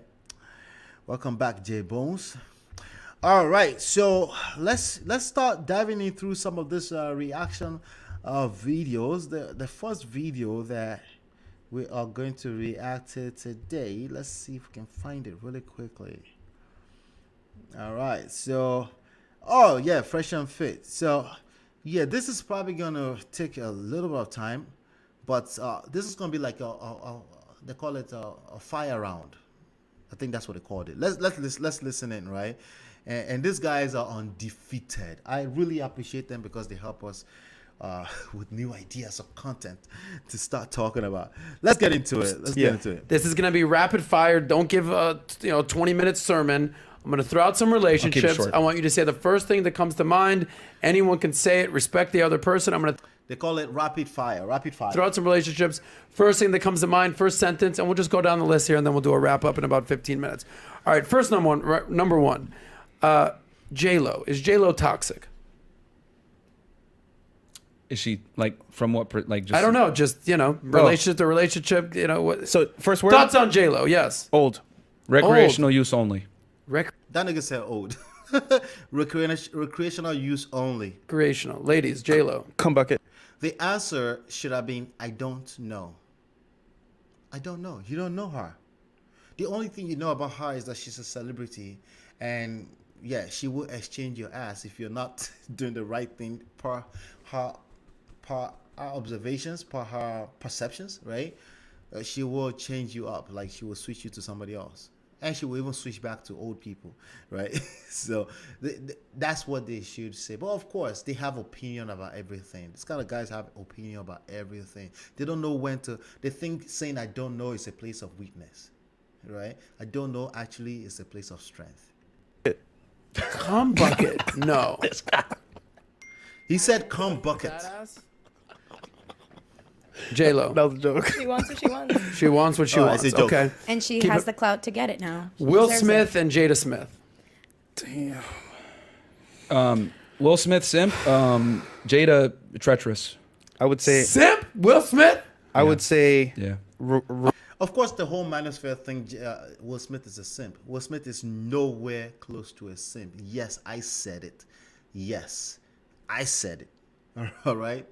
Yes, in fact, most people that think Will Smith is a simp are the real simps. Newsflash. All right? Newsflash. The only thing that you can say is that, oh, you found out about their private life. Okay? Most long-term relationships will have some kind of experience. It doesn't have to be infidelity. We have some type of things that has happened that they don't put. Sometimes it's death, a bunch of death in the family, right? Things that people go through that you would probably say that could never be me, right? But that's what makes them who they are, right? But of course, weak men will call Will Smith a simp. It's to be expected. And yes, I said it. Welcome to Men of Prestige. I'm going to get up out my seat right now. regretfully disappointed.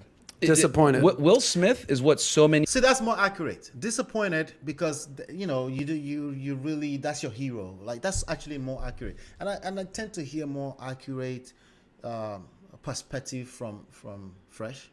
Men deal with in today's day and age. A man that's been emasculated, and we live in a world now where a woman can go on the internet and blatantly embarrass a high-profile movie star at a red table and say some fuck shit like we got into an entanglement. Are you serious?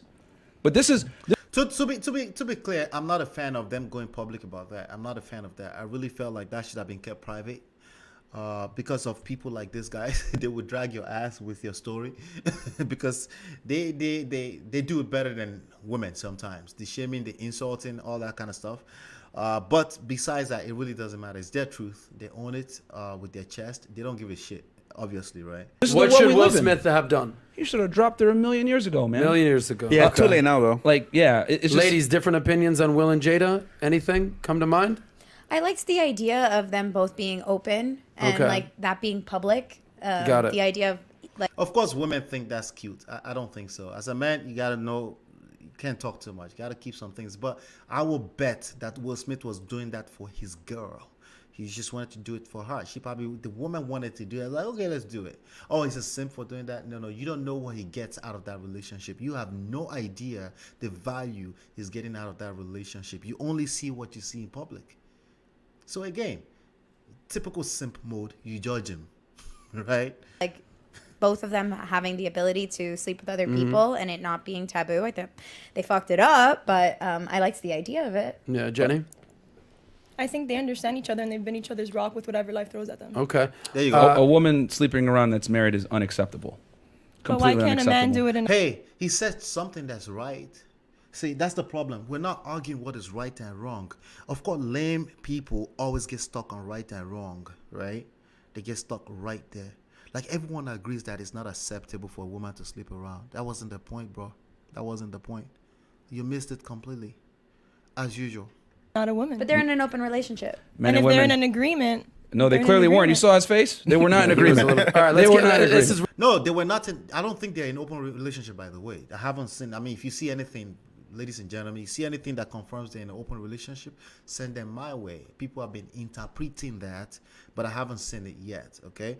But even if they are, right? But like you said, did you see his face? Right? Rapid fire, ladies and gentlemen. If you don't have something to say, keep it to yourself. All right, here's another crazy relationship. Kim and Kanye and now fucking Skinny Pete. What comes to mind? That's what happens. Skinny Pete is a loser. Happens when you marry a thought. I mean, you can't. I mean, yeah. She woulda, shoulda, coulda.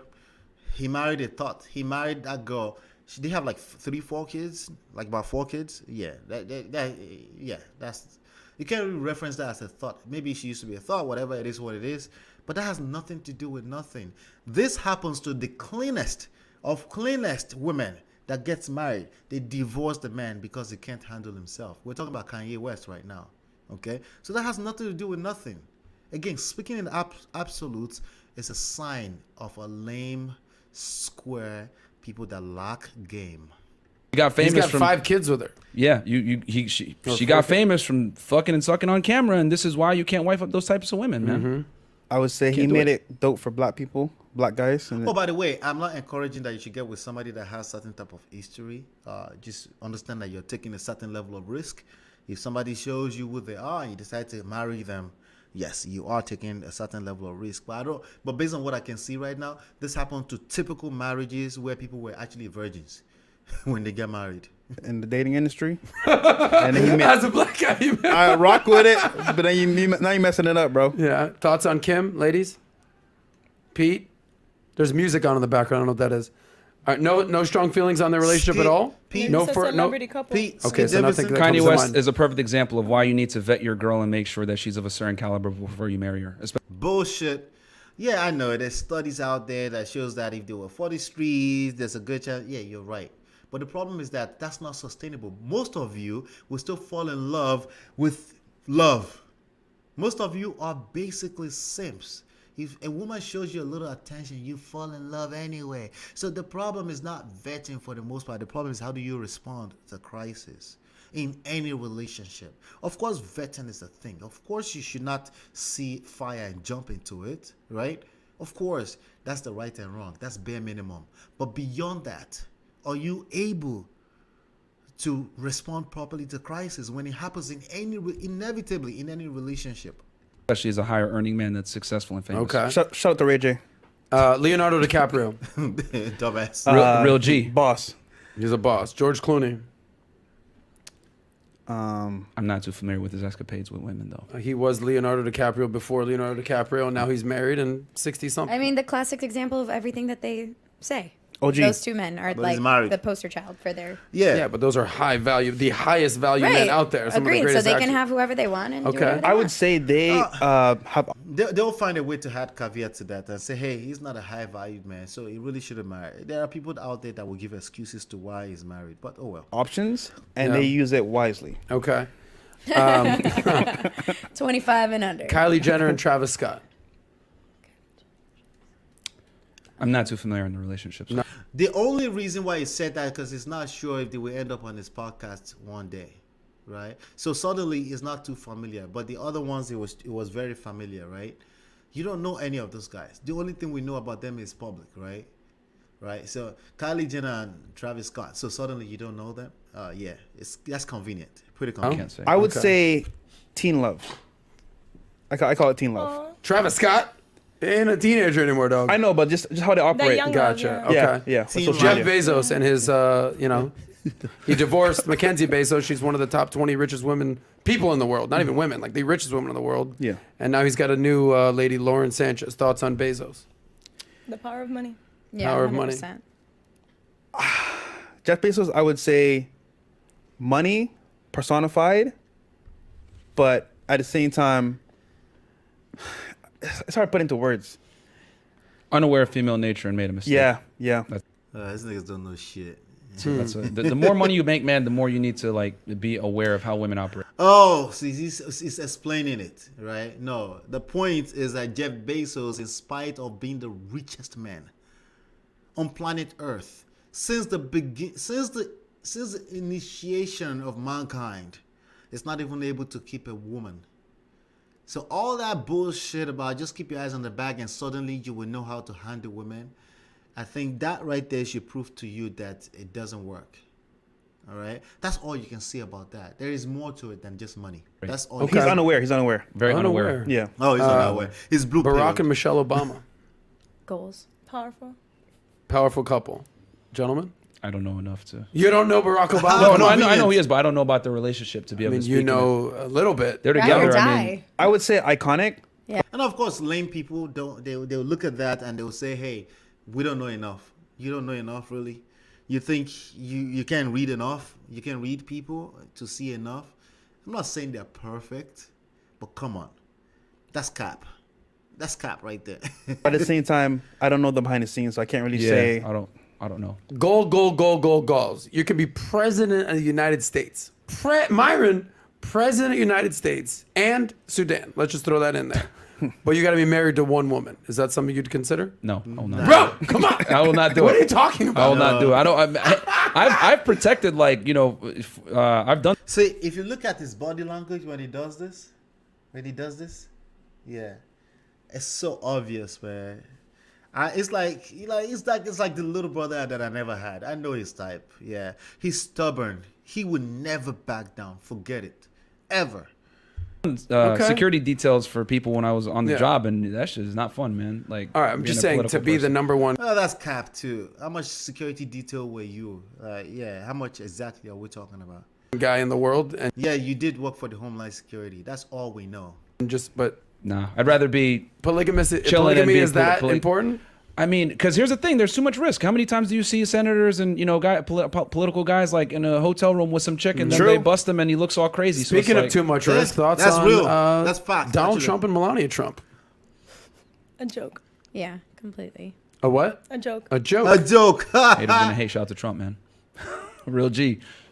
It looks good to someone like that looks good to someone like Myron on the outside, of course. That looks good, but that's power right there. That's all power, and that's real. Women will stay if the status makes them feel protected, make them feel safe. Fuck all the right and the wrong, like I always say.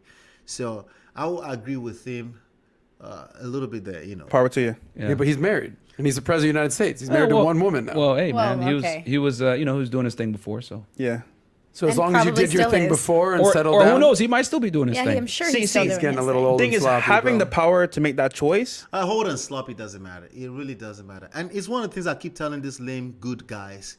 Like, listen, your goodness is not. Listen, you were good and it wasn't working, and now you're red pilled and you feel like you should be an asshole. No, that's not the solution. The solution is that it's much more than your good, your niceness. Okay, there's game involved.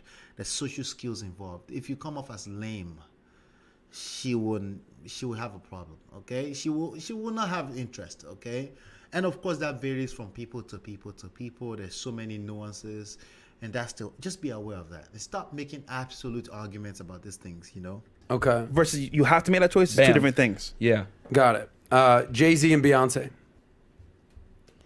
Gangster. They like that. They like the Married gangster man. optics. Hey, that nigga cheated. I think Solange tried to Oh, because he cheated, they feel some kind of okay. roll up on him in an elevator. Shoryuken. Yeah. Gotcha. Yeah. If you same question, President of the United States, but you had to be married to one woman, would you do it? No. He won't. If I'm a bit Yeah. older and Fresh is I've a little kinda, like, blue-pilled, conquered according what I to want them. to conquer. Okay. Walter, Yeah. how you doing? Cardi B and Offset. But once again, two different strategies to Yeah, the same. I hear you. Cardi B and Offset. Wifing Clout. a stripper is never a good idea, but Don't wipe up a stripper. it's. I mean, is it possible to turn? I personally wouldn't wife off a stripper. No offense to the stripper. It's just too much of a risk. Yeah, that's like right there in my face, and I'm just going to jump into the fire. That doesn't mean there are no people that have married strippers successfully. We have the Ice-T and Coco out there. I'm not sure. Was she a stripper? But, you know, that's exceptions to the rule. I probably wouldn't want to take such risk too, you know. A hoe into a housewife, potentially, but you know, if you got a 95% chance of failure, should you do it? Probably not. I would say clout move. Potentially, Clout move. potentially, yeah. Megan Fox and I Machine don't Gun think Kelly. so. I don't think so. I think, what's his name again? Offset? I think Offset fell in love. That's it. He fell in love. He fell in love. That's it. Like most of this men would do. Even Myron has fell in love before, raw dogging a girl that put him on blast. And I bet he still does it. That's why I said, hey, this idea that I'm just going to be perfect, don't put yourself on a pedestal like that. You will fall off. There are other skill sets that you need to learn outside of making this whole thing an exact science, okay? Cute. Familiar what's going on? Yeah. Cute? I don't know. Is I there only something see them going in on? award Transformers. shows. Yeah, is there Go- something I going only see on? them in award Oh, Machine shows. Gun. I don't know the relationship. He okay, I guess here's the question. Single guy, there's a couple of these. Single guy marrying a woman with multiple kids. Oh, stupid. Guy, woman, multiple kids. Wait, Yeah. But if he she- loves she has her. many kids? She's got a couple kids, yeah. Oh, hell nah, With bro. Brian Austin Green. Hell nah, bro. Yeah, That's a dub. single mothers are It happens all the time. And these same guys will fall in love with a single mother all over again. Ladies, I'm telling you right now, don't even buy into it. Right? They will fall in love with you if you're a single mother. Okay? You just got to know how to play your cards right. You got to learn the seduction skills as a woman too. You got to learn how to use your femininity to seduce this kind of guys. It still work on them. They are not any better than any one of us. They're just humans like they. Even worse, when they read those books and they try to make everything exact science, they're actually worse. Because basically they put themselves in this echo chamber and they don't realize that they can attract a fine girl who has like 3 kids or 2 kids. And when it happens, they don't want to let go. So don't buy into this shit. And gentlemen, if you're the one who believes in this, right, you're going to set yourself up for failure. Okay, that's what's gonna happen, because you won't know how to reject it when you do fall in love with that single mother. It's gonna happen. It's gonna happen. I guarantee you. Now, is there an actual burden that you're gonna carry if you be with a single mother? Yes, that's a fact of life. Okay, but at that point you will find ways to justify it. See, majority of as human beings, we buy things emotionally and then we justify it with logic later. 85% of the time. Stop the cap. Stop the cap. So the idea that you're calling it stupid, like you're calling people that do this stupid, no, they're not stupid. They're better than you. They're at least able to say, I fell in love with a single mother, you know. Shout out to my brother Osmosis. He was here earlier. the recreational use only. You don't marry those women. That's a bad move for you as a man. Why? Because of the baggage? Because of the kids? Because of the just? There's far too much risk. I mean, well, we already know that marriage is terrible for men in general. You get marrying a single mother. Now you're bringing kids into the equation that you're going to have to provide and protect for that aren't. It's not that much risk here. It's all a risk. relationships and marriage 100% of the time is a move of faith. It's all risky. It's either you're willing to take that risk and don't miss out on life, or you miss out on life, go live in a cave somewhere and avoid it altogether. It's all risky. Again, this is you putting yourself on a pedestal. You're looking for perfect answer for every questions in life. These are lame moves. You'll miss out effectively on life, okay? Of course, you can live a playboy life like Fresh and Fit, but I'm talking about the average follower. They're not going to be able to live that playboy life. It's not going to work. It just won't work. It's a failing strategy, okay? Your own seed, and if that woman breaks up with you, now you're going to get hit with a double whammy of you lose her and the kids that you built an attachment with. Is that the biggest L you can take? It's going to be. What's the worst L you can take? Marrying a single mom is very bad. It's not in your No, best as a that's man. not It the is not in worst. your best interest to marry a single mother. I know, but oh my god, that's so fucked up. The reality is when you look. No, it's not fucked up. It's your mindset that's fucked up. People that do that, it's tons of people that do successfully. All over. Just imagine how many single mothers are out there, and imagine how many marriages are still happening, right? So people are doing it every day, and people are doing it successfully. Okay, so again, it's a fallacy. Now we can say it's factual that, you know, if you read things from a linear standpoint, you can say that is it burden? Is it necessarily burden when it's all emotional? No, it's not necessarily burden. It's not necessarily burden. It's like saying, hey, every time I do something for my girl, that's a burden. No. What if it feels right that I'm doing something for her? What about the emotional part of it, right? Yeah. At it from a logical perspective, you take on way too much risk because now you might lose that woman, and then on top of that, every kid that you build an attachment with. And here's the other part. That's precisely illogical. When you build an attachment with a kid, you're getting something out of that. You miss that complete part. That's an illogical way of thinking, actually. You completely missed out the part that when you build a bond with a child, you actually build a bond with them. That means you're getting some kind of emotional kickback from that. Oh, we're just going to call cap on? Just going to cap on that? Yeah. You have no legal rights to those children because they're not yours. And I did it, so I know. You did it. You married a single mom. Yep. How'd that work out? Honestly speaking, like it was a cool relationship with me and her. Just that the other element of the kid being there. One, I was young. I didn't understand what it really was. And two, they tell you up front. Well, some women tell you, oh, you know what? Don't worry about the kid. I'm gonna take. See, Walter grew up. I think he grew up in the Caribbean, so we can kind of still. I don't want to say it that way. That can be offensive. But there's that element of there's a balance that I'm getting out of him that's hard to get out of Myron because it's more westernized, right? He has a hard time lying. He's lied a few times and he got caught blatantly in the lies because he's terrible at lying, right? But you can see right there that he's more comfortable telling his truth. And I think it's better to do it that way. You can still point out things that young men can watch out for without lying. I don't think Myron is lying. I think he's honestly just a lame dude. A lame dude is not negative. I don't mean it that way. I mean it as he just doesn't know what he doesn't know. It is what it is, right? Take care of him. It's not your responsibility. Over time, it's like, yo, you're going to have to, at some point, chip in or be a part of it. So it's like, as a young guy coming up, if you're single with no kids, honestly speaking, your best strategy is to have a woman that has no kids as well. Because that burden, that's not your burden, can be a lot to like deal with. So, and a single dad is not the same as a single mom. Like a single dad is attractive to other women. A single mom is, I mean, hey, she could be attractive, but don't take her seriously. Is that true? Are you ladies attracted to single dads? Dad bod vibes? Not for me. No? No. Jenny? I've been with a guy that has kids. And is it attractive to you?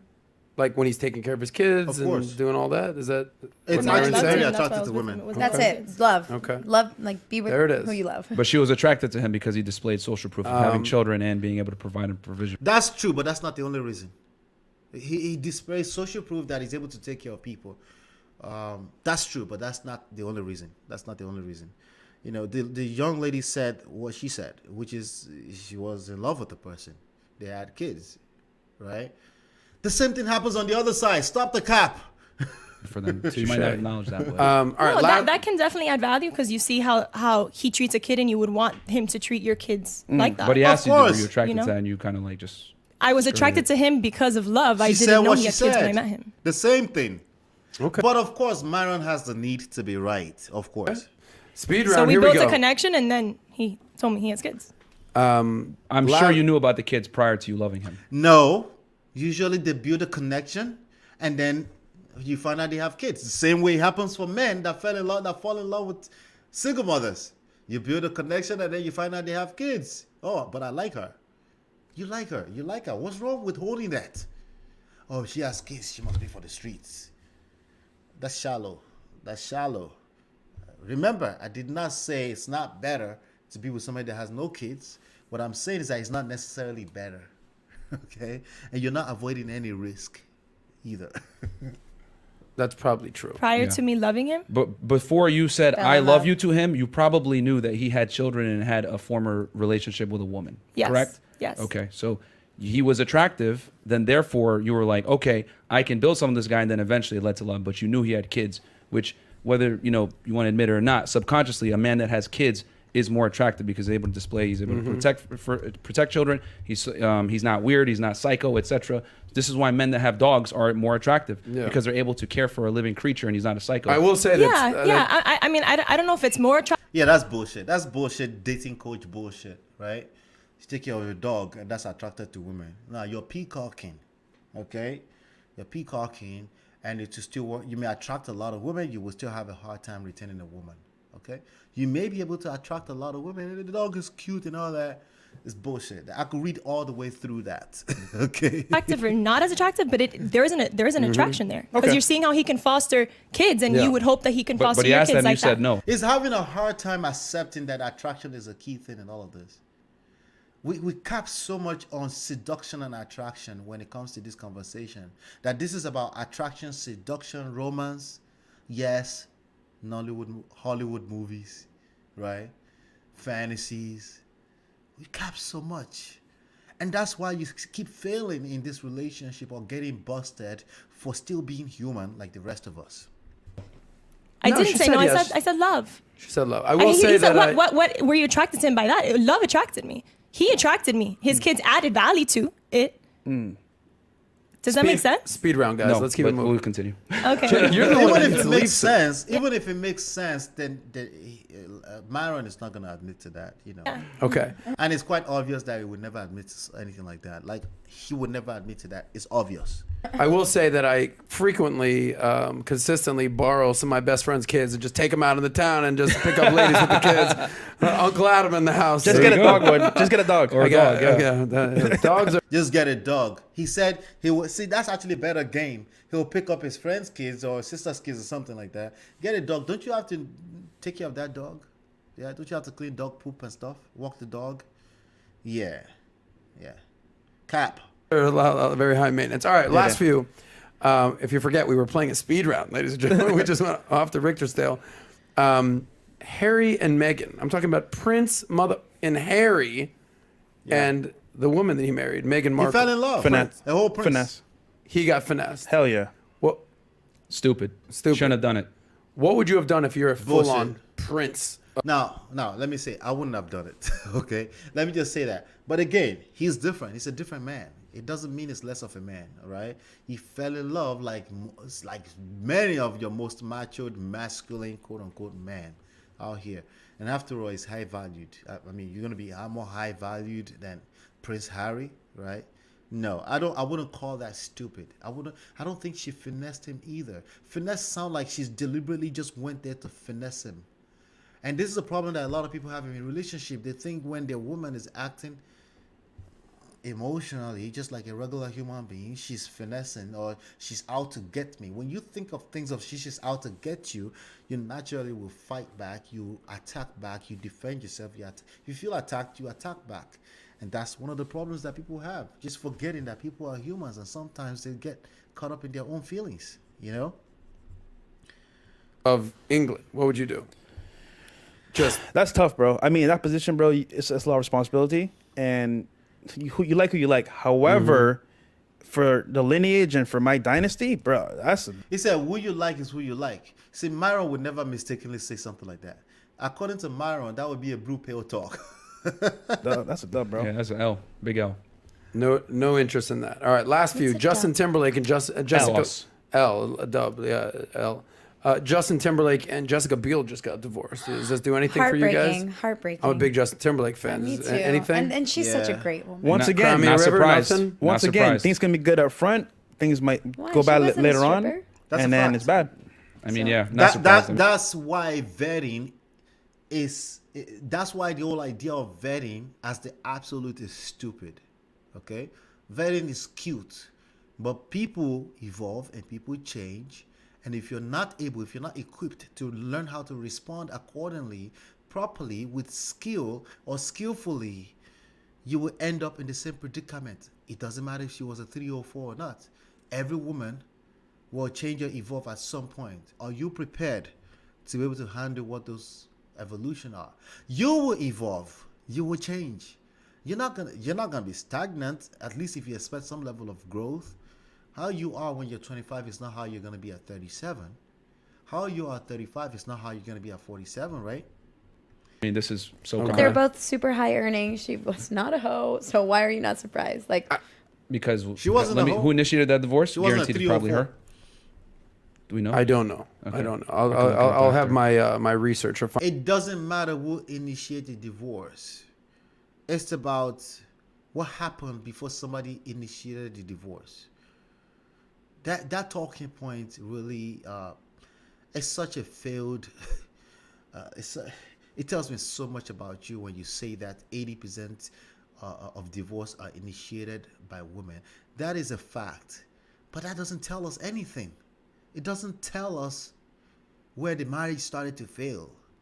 Like at the point where people are in, like for example, the Kanye and the Kim Kardashian situation. He actually filed for divorce first and then pulled it before she filed again, right? Find out. Last few. Okay. Justin Bieber and Haley Baldwin. Thoughts on their relationship? she made him better. I don't know enough to. They seem good. I'll say once again, teen love. I mean, Teen love. That I agree with on that. Wait, one. are they married? Yeah. yeah. How old is he? Isn't he like? He's got to be like Teen love. 27, I would have No. guessed. He's old. He's He's older. like me. 20. No, he's like 28. Eric, can No, I get a Justin 28. Bieber age right quick? Justin Bieber age. Yeah, I think I should pull that myself too. Justin Bieber. How old is Justin Bieber? I think he should be about 28, 27. All right. He's 27. That's a grown man. He's ripe enough to marry. I got married at the age of 27. I think we're the same age. Baby, Eric on baby, the- In today's, oh my. I say all the time, Oh, Walter is so blue-pilled with that song. today's day and age, you shouldn't be getting married until you're at least 35. That was my. That's bullshit. That's bullshit. That doesn't factor in how old you're going to get when you're raising a 20-year-old or 25 years old.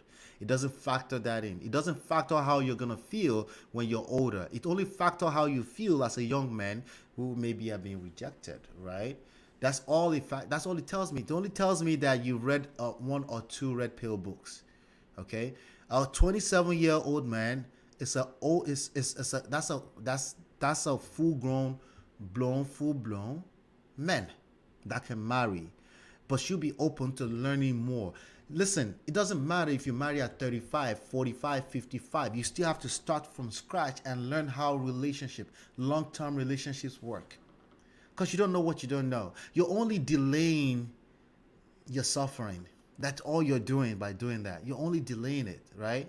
So 27-year-old is that's a grown man. That's a grown man, okay? Is he gonna make mistakes? Yes, the same mistake that a person who is 37 years old is getting married, the same mistake they will make, actually worse, because now they're stuck in their ways. That's the mistake they're gonna make. So I hear this advice all over the place, and I think it's terrible advice. Personally, I think it's terrible advice that people have to wait until 35. The only reason why I don't argue too much about these guys, the people that follow it are also like around 35, 42 before they get married anyway, because they typically lack the game, you know.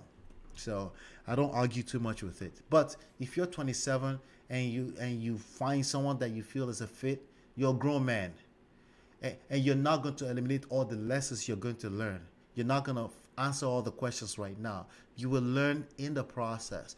You will learn some things, but the majority of the lessons you're going to learn about long-term relationship and the growth that you're going to experience as a man is inside of that relationship, not outside of it. I don't care what kind of textbook you read. I don't care how many textbooks you read. Experience undefeated remains the best teacher.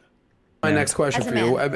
As a man, what age What should about you women? consider getting married? So I have this is my thing that I tell guys. I 27. think 35 years old. 27, I hit it. Yep.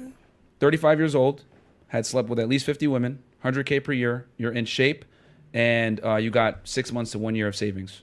All right, done. I got to get married. I've done all that. Yeah.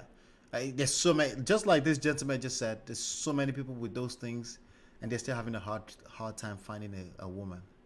They may be attracting a lot of girls. They may be lying around town that they've slept with 1,000 people. But yet they want that one person. Everyone. Every single person that's loud about this.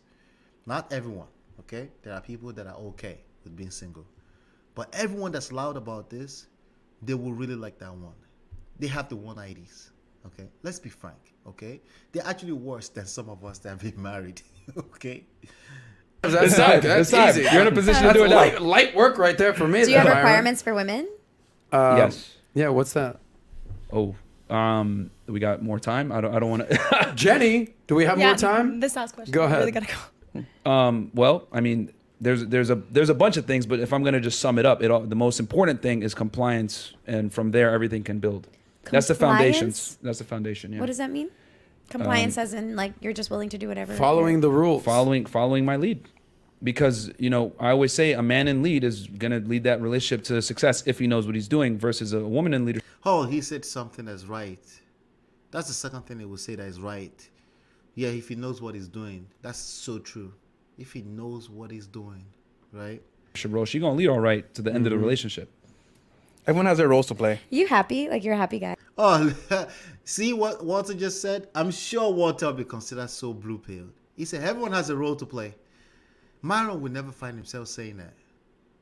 But that's the truth. Everyone, if you're a man, one of your job as a man is to identify and acknowledge that everyone has a role to play. And don't compete with your woman.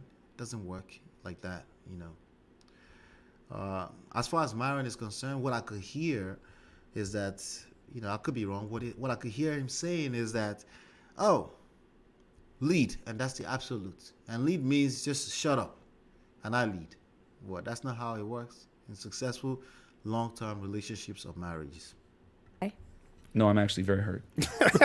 Very, very hurt. That's all. Let's hug it out after the show. All right. At least he knows how to laugh and banter. At least he knows that that's actually part of the game. Women are attracted to that. So if he builds on that strength, I think he'll be fine.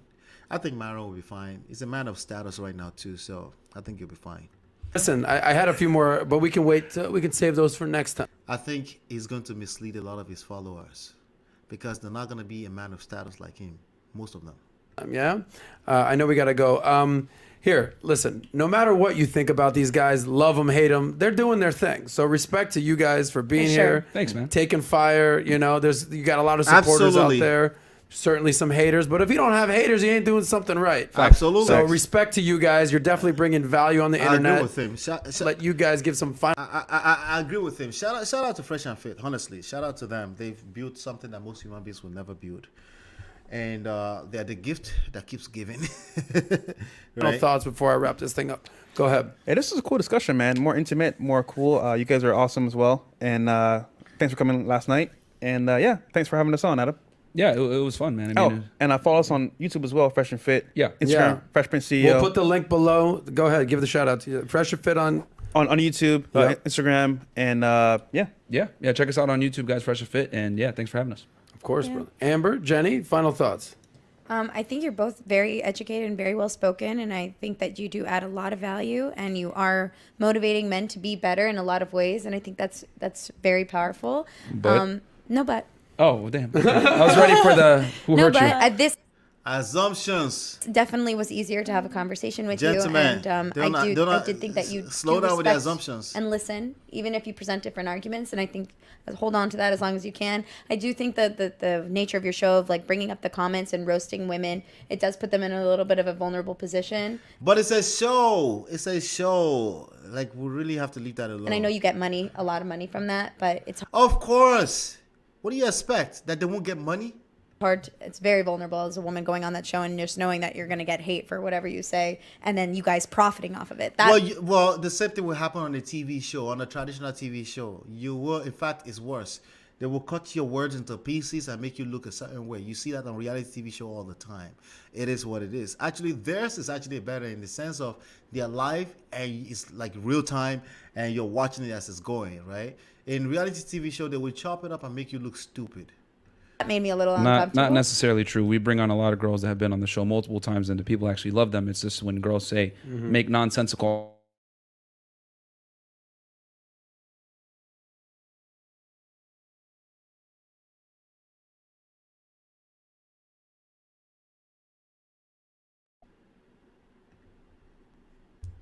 Bin Laden thingy and sent in a super chat saying that's my uncle or whatever. So it's like we get roasted too. It's just that, you know, when women come on the show and they say, for lack of a better term, stupid things, the chat's going to roast them because a lot of times they argue with emotion and not logic and facts. And thank God we have both. I think the world goes around on emotion and logic. That's we a have fact. art and we have money, and that's what makes our culture beautiful. And I hate when women correct men like this. Not because I hate the women. I hate that we have to be in that position where women are saying more of accurate stuff than men. I don't like it personally. I think men, we need to step it up. The world does go around, just move around, and that's how life works. And for as long as you continue to discount emotions and feelings, you will continue to suffer with interpersonal relationships. I just wish you like put a little bit more emphasis on the good energy and being good people and putting out creative work and not just gains and status and all that. I mean, we're happy, man. We're living life. They're doing their thing. All right, Jenny, your final thoughts, and then we'll sign this thing out. Yeah, thank you for sharing your insight. I would definitely, in another time, like love to sit down and pick your brain and know where that psychological aspect comes from, because it's a great. She's saying we'll hurt you. It's a perspective, It's and a you good own tool. it. And I think it's great that you own your thoughts, to be honest, because a lot of people don't live their truth. So I think that's something that I admire about you guys, that you're like living. Myron would never say that to anybody. And it's, again, a woman saying what's actually much more closer to accuracy, which is allow people to be people, right? Let them be people. You're not going to be able to control people. The only thing you can do is influence them. That's it, you know? In your truth and owning who you are, and that's a really powerful statement. So yeah. I don't think there's any your truth. I just think there's one objective truth, and I think that's something else that's kind of an issue in the, like, you know, today's modern days. Oh, it's my truth, my truth. Cap. No, the truth Cap. is objective. Your appreciation of the truth. Cap. I talk a lot about this. The truth is not objective. The truth is your version of truth. It's a function of everything you've learned up till now. The truth is a lot more than this moment in time. The truth can only be caught with time. That's it. The only thing that will catch truth is time, your results, what you showcase, not your mouth. Your mouth can run all day long and call it truth or objective truth is bullshit. Cap. However, is relative. And I think we sit here and try to say everyone's truth is valid, and that's ridiculous because No, I didn't say it's valid. Everyone's version of truth is different, valid or not. Now, if you invalidate people's truth, they're going to resent you. That is social skills. And you should learn how to navigate that. It doesn't mean you have to change your own truth, but you should learn as a man, learn how to navigate that. Okay, and stop pushing your own idea of truth down people's throats. Not Myron, you. some people are stupid. So their truth is irrelevant. That's their perception, but that's not necessarily the truth. But what is the truth? That's their perception. That's not necessarily the truth. That's semantics. Okay, they will come back and claim that that's the truth. All right, they will come back and claim that's the truth, and they may actually authentically believe that's the truth. Okay, the truth is objective. There's one truth. What is and that whether one and truth? whether you want to appreciate it or not is up to you. But I think a lot of people don't appreciate the truth and they get mad, which is why we have cancel culture, etc. And we acknowledge these. And how do you say there's one truth about what? Truth about what? There's only one truth about what? Just absolute? Are we talking absolutes again? I mean, that would depend on what we're talking about, right? Oh. And when you're saying that, do you mean your truth is the truth? You're actually right that there's truth. Hey, you know, I don't like to make you wrong. You're right that there's only one truth. The question is that, is your version of the truth the actual truth? And people don't like it, but, you know, we bring up these topics. Even science don't say that. Right, but And so wait, you're hold saying on, how you Jenny. think is the one truth? Exactly. Well, here's the thing. I'm pretty close. A lot of the things we talk about I'm are always just pretty Oh, he's close. At least he said something that's the truth. close. Yeah, I'm like a lot of the things we talk about. We're pretty much dead center as far as like, because here's the thing. So every man should have multiple women. If they're in a position where they can do it and have the status and resources and want to do it, they should be able to do it. Yeah. All right. With that being, I mean, the key word is should. They don't have the balls, including the Myron and Walter. They don't have the balls to do it. That's the problem. It's just basically running their mouth online, especially when they live in the Western world. They all want to fall in love. They all have the one IDs. Hence, why they're in the manosphere world. Let's call it the buck, right? said, we're going to wrap this up here. And I think this was a very healthy discussion, debate. I think some emotions came out there. I think some logic was being used. There were certain things that the ladies agreed with the men. There were certain things that the men No, they didn't agree with anything. No, we maybe said. not. But I do like that you guys kind of got the yin yang thing going on. Not like the yin yang twins, but like the good cop, bad cop thing going on. But respect to you guys for being in here. I think this was overall a very productive conversation. I'd like to everyone to dap up and just. They do complement each other very well. And I think they will go to even higher and higher places if Walter continues to balance out like that. Like he showed the blue pill thing a little bit, which means be human. Okay, let's stop the cop. Let him stay in his square and, Walter, move around a little bit. Say things like, you like who you like, yes, you're open. Like, say things more like that. And you'll find that people can relate, and then maybe you can find some kind of balance there. But I like FreshandFit, actually. I do. So, with that being said, we're gonna take a quick break, okay? We'll take a quick break for a minute, and then we will continue the show as usual. We'll take a quick break and we'll continue the show. I'll be right back.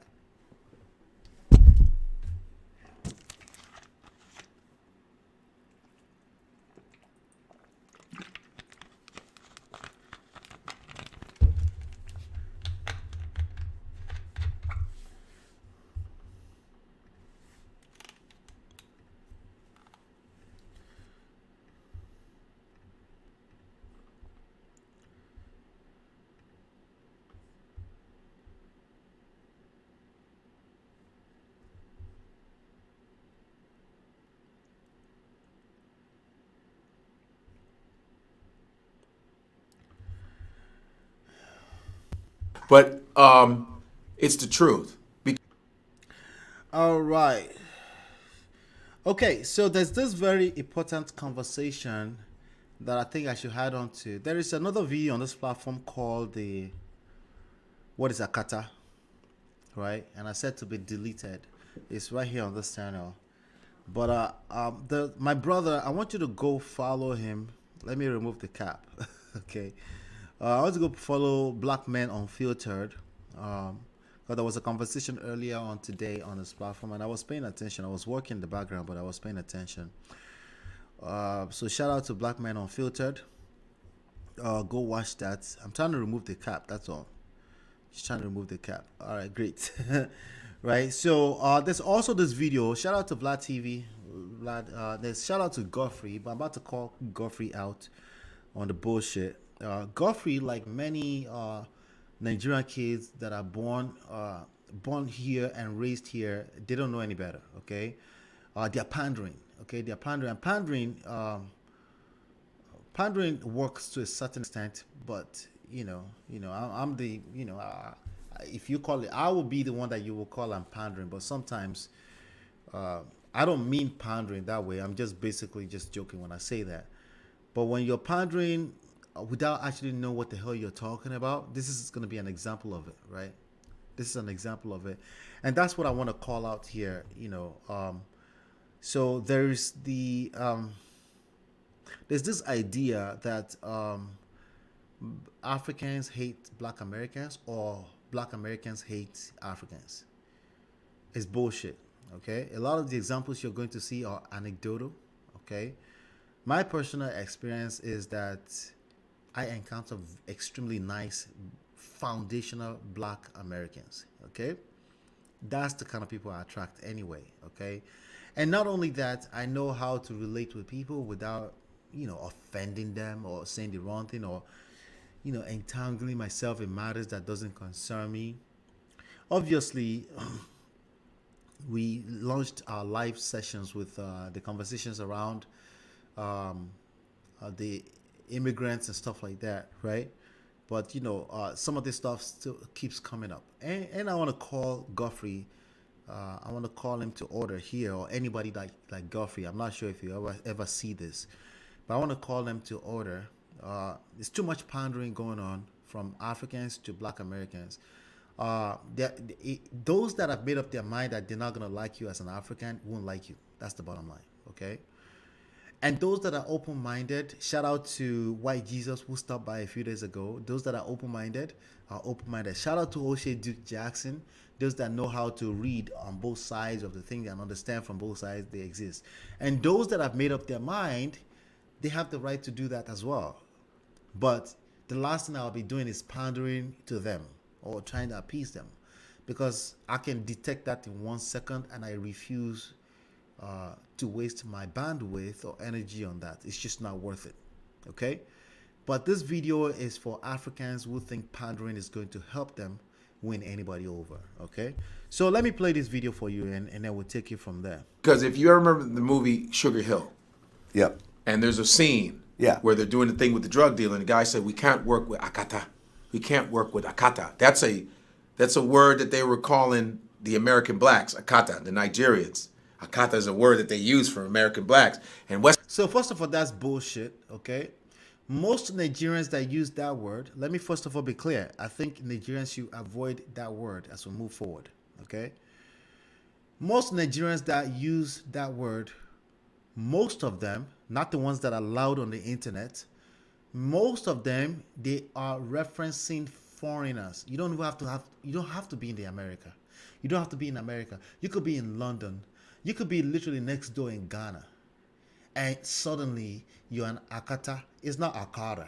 It's not Akata. No, it's Akata. There's actually intonation to it, okay? And of course, Godfrey, who is not raised in Nigerian, doesn't know how to pronounce it right. But because it's Nigerian, second generation, I guess, first generation Nigerian, or first generation Nigerian American, he thinks he knows what we say, right? And then not only that, he's projecting what happens in his own family on everybody, and is creating a very unsafe place for all of us, including Black Americans, okay? So let's be clear about that, okay? Not everyone, like majority of people that use that word, they use it to reference anybody who actually lives outside of Nigeria. They could be Nigerian and you are Nakata by default. Let's get the context right, okay?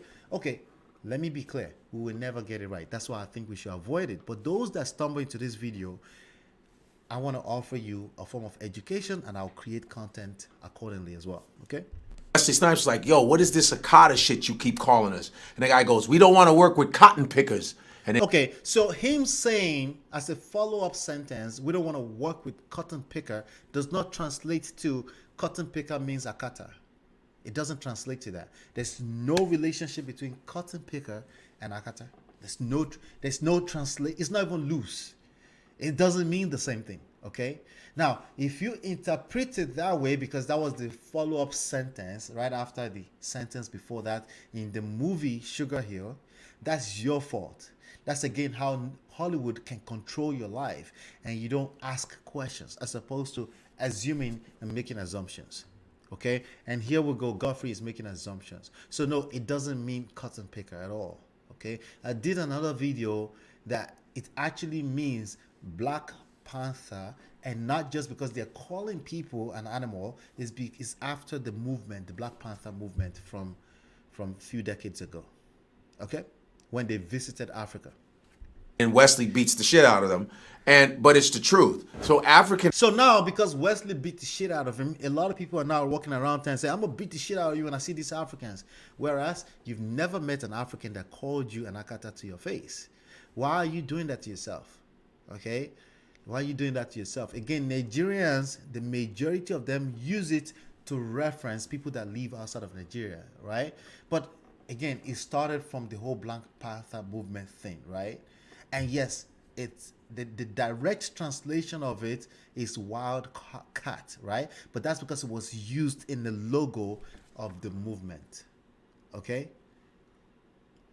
Now, because it's so dangerous right now, because internet is just dangerous, everyone is running their own rhetorics. They take one lie and they translate it to the next person as a truth.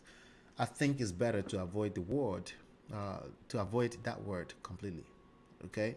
But just in case you find it useful, I wanted to, from a person who speaks Yoruba fluently, I wanted to share that with you. Okay? Of course, some people have also put that into an urban dictionary, and when you Google it, you will see, oh, it means cotton picker. No, it does not mean that. It does not mean that. Okay? Share this video with people who needs to be educated, right? But with that being said, if you're an African, you're listening to me, stop using the word, including when you're telling everyone that your family says it to as a derogatory thing. That's your family. My family never did that. Most of the families around me never did that. And I'm not copying, I promise you. They never did that, okay?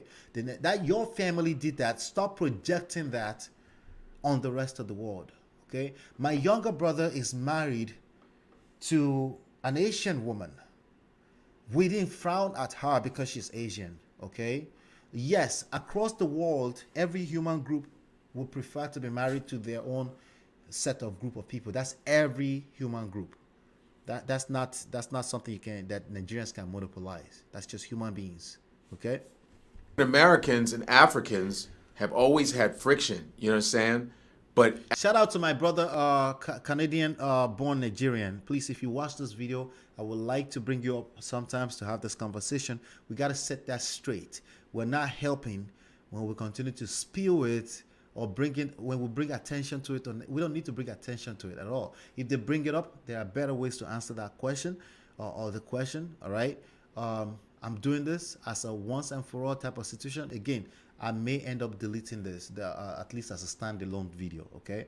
If it attracts too much negativity, it's not worth it, okay? Africans, and I know some Africans are gonna probably be like, I don't like what you, man, whatever. Yeah, people were upset over this clip. This clip's. You could say whatever you want, Godfrey. You're gonna be the one to get stomped over your head for keep bringing it up, because again, this is another lack of emotional intelligence. When you bring it up, even though you're explaining it, you're still bringing it up, right? So nobody asks you, and especially to explain something that you don't really know the real truth about it. Started to go viral on Twitter. Why are they getting upset at that? First of all, it's the truth. All right, so let me share the next video here.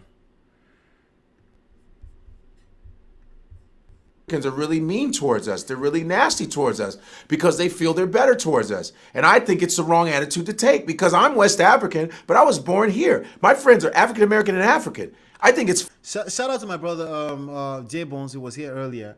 And he had a different experience. But that's still an anecdotal experience. Everyone has their own experience. We really can't afford to be projecting on a whole group of people. Okay? We can't.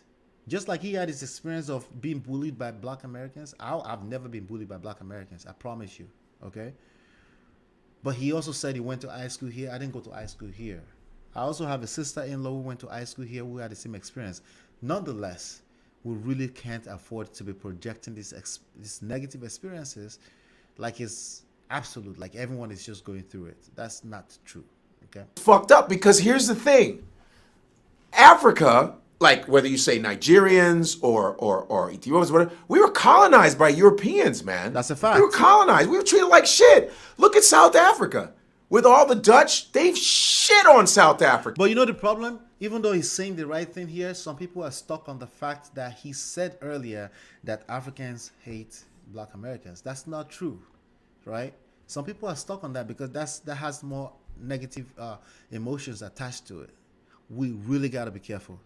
Man. And finally, I think South Africans, with the help of Julius Malema and all these, they're trying to take some of their shit back. Dutch people are fucked up towards fucking Black Africans. And the fact that a South African, a white South African calls himself African, to me is fucking ridiculous. Yeah. So, yeah, I just want, again, as usual, I thought I should bring some bring us up to speed on that. Let's see if there's any more here. I've had relatives, man, I'm not going to name them. I've had relatives go, oh, we're better than African Americans. I go, no, we're like, that sounds dumb. People just don't come to you without some context to say, we're better. That's not how that goes. That's not how that goes. This is pandering. This is just pandering for no reason, right? Tell us more about the context behind the scenes why they will say that. And I doubt if that was even said that way. You're paraphrasing. That sounds stupid, right? But maybe let me not speak for him. My family has never done that to anyone. My father has never come to me and said, hey, we're better than some group of people. No. Okay? No. We're not. Because I was just stopped by the police the other day. And I'm going to tell you, I used to try to use that African accent. You know what I mean? When police stop me, I say, I'm sorry, officer, what is the problem? I am not the same as them. That's bullshit. That's bullshit. If I get stopped by police, I have the same emotions that runs through my body. Okay? I'm praying that I get home safely to my family. I'm a black man. Okay? I'm not preparing to use a certain type of accent or for my accent to be a little bit stronger than this so they can let me go. That's not how that works. That's bullshit. Okay? And I have stories upon stories of Nigerian American kids that have been killed also. Yes. Here in the America by the police. Okay? So again, these are very, very dangerous rhetorics. He's a joke star. He's a comedian. I get that. But it's dangerous. You know what I'm saying? Listen, I'm not going to act like, you know, of course there's a slight cultural difference when you're African because you know what it is? In Africa, usually they'll show African Americans in a certain light. So Africans will have this concept of how Africans are African American. So again, shout out to my brother at brother Black Man Unfiltered.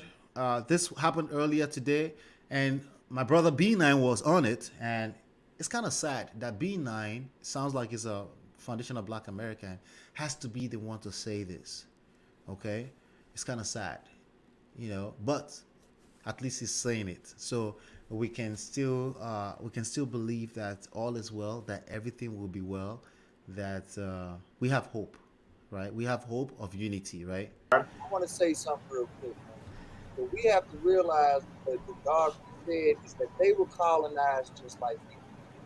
So what we have to realize is that we're arguing with the other victims on the other side of the world.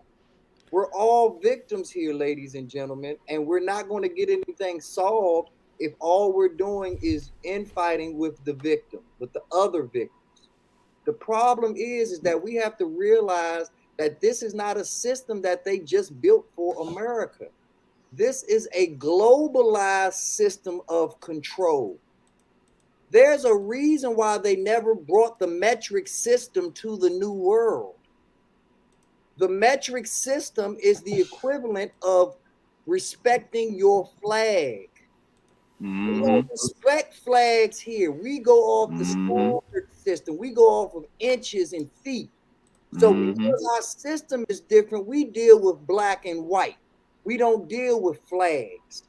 But you can be the whitest of white or the blackest of black. If you're born in Jamaica, from their system, you're Jamaican. End of story. So we have to realize that all of this infighting that we're doing, all of these things that we do to find a reason to separate ourselves from anybody that looks like us is their game. And Absolutely. they're winning. Absolutely. There's a reason why soccer was never brought here to America, because they know that this is the new It's called world. divide and conquer. They know exactly what they're doing. What they call When we football fight with each our other, own version of football, when we fight each other, it's all part of the white supremacy. Shout out to my brother J Bones. He said that on the last session that we had here, right? It's all part of it. The system is different, so how we deal with each other has to be different. We have to understand that we are the most intelligent, the freest, even though we still have oppression, we have freedoms that other people don't have. So the onus is on us to be the leaders. Even if they are disrespectful, even if they don't understand how important our leadership is, same argument that in Black Man Unfiltered and Mandrell have heard these words before. Same thing I was saying yesterday. It's the onus is on us as the leaders, as the better people. If you claim to be the leaders, but I'ma still guide you out of this quicksand. I'm still gonna make sure that you. You know, it's the same issue that we're talking about in a lot of the gender wars online. It's the same thing. If you're gonna claim to be the leaders, and you really want better, then you have to lead that. You have to lead. Yes, women. Yes. If you're the one that is complaining about your situation, about your relationship, that means you have the leverage point. That means you can do better by learning what that person's Momo button is and pressing it. It's called seduction skills, negotiation skills, right? These are things that you can employ some tactics and borrow some skill sets and use them in your favor to build the kind of relationship you're looking for. It's the same thing, you know. All right, so I'll be back in another minute or so. That was that topic right there, and then we're diving right next to the next one so that we can get the show going. All right. Let's see.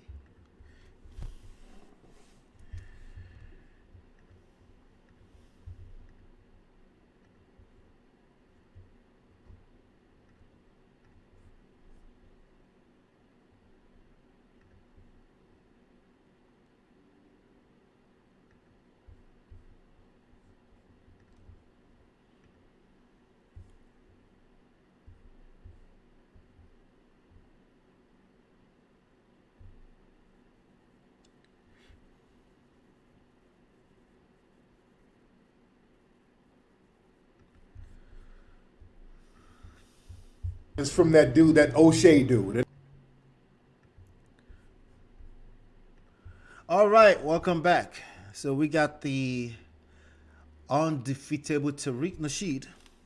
He had something to say to Oshay directly. He said this a few days ago, but I thought I should bring it to your attention, just in case you're watching from here. You know, I really don't think they have smoke for each other. I don't think it's necessary. They're both foundational Black Americans.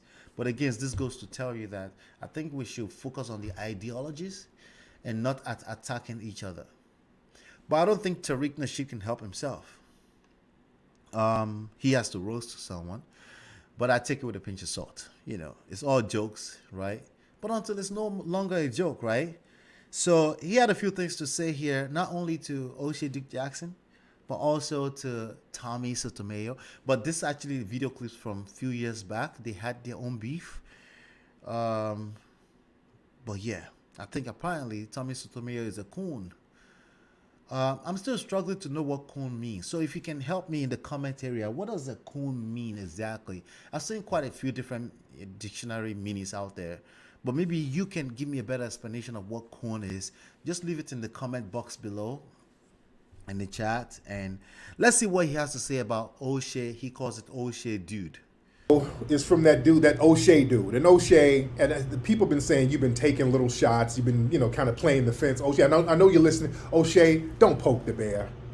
Oshay, don't poke the bear. Don't poke the bear, brother. You way too easy. Oshay, I know you're listening, brother. Don't play with me, bro. I don't think Oshay was trying to poke the bear. He was trying to understand both sides because obviously he spent some time in Africa, right, as an American. So he's able to have some level of empathy for both sides as an American, African. Some people say he's talking from both sides of his mouth, and that's a crime. Since when has that become a crime? These people, man. You way too easy, my nigga. Way too easy, bro. I already know you get down, bro.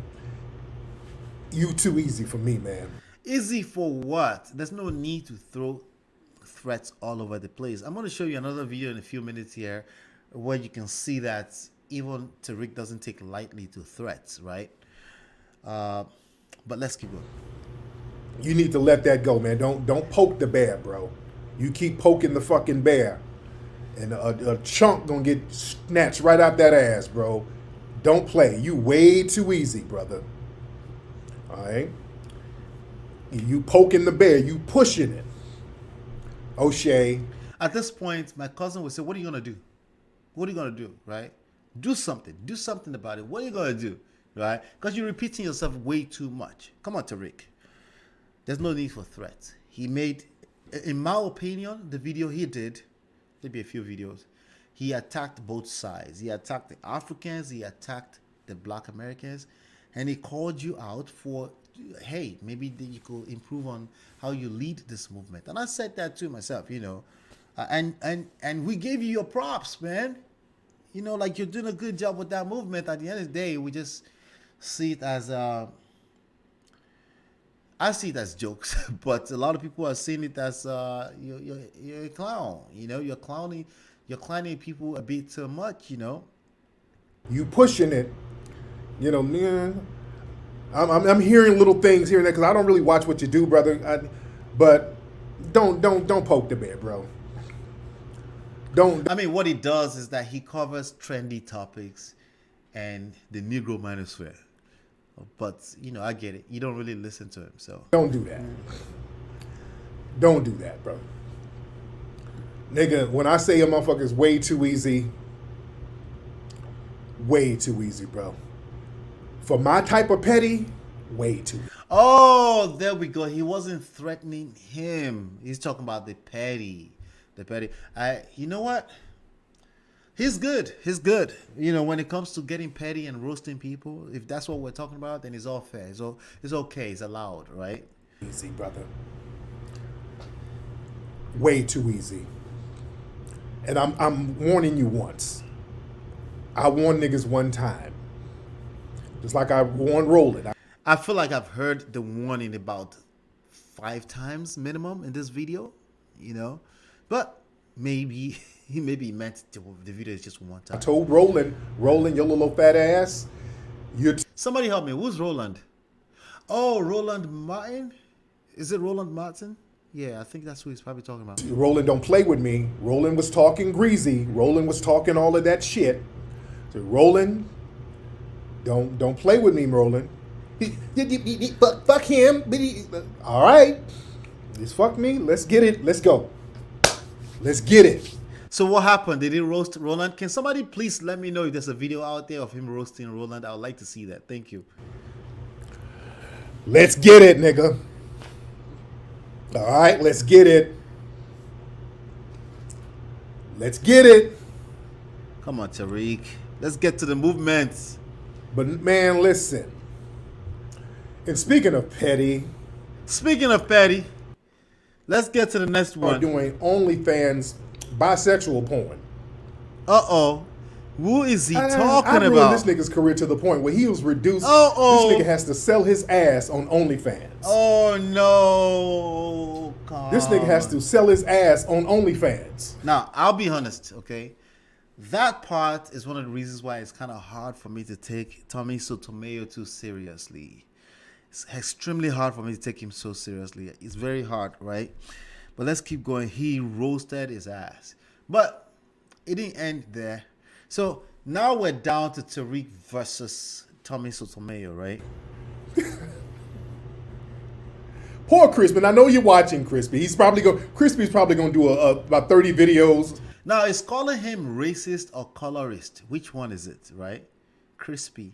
I mean, people would... yeah, my skin is shining a bit too much. I'm dark skin nice, but he look ashier than I am. Complaining, which I don't watch your shit, Crispy. But Crispy, I really want you to take care of yourself because you... I think he doesn't watch their shit. I don't think he has time for that. But, you know, somehow he come across his table, his desk, right? Oh, you got into the porn game at an old age. Yeah, that's terrible. That's terrible. I don't mean to be helping Tariq here, but that's terrible. I don't know how to feel about that, but that's just my moral compass, right?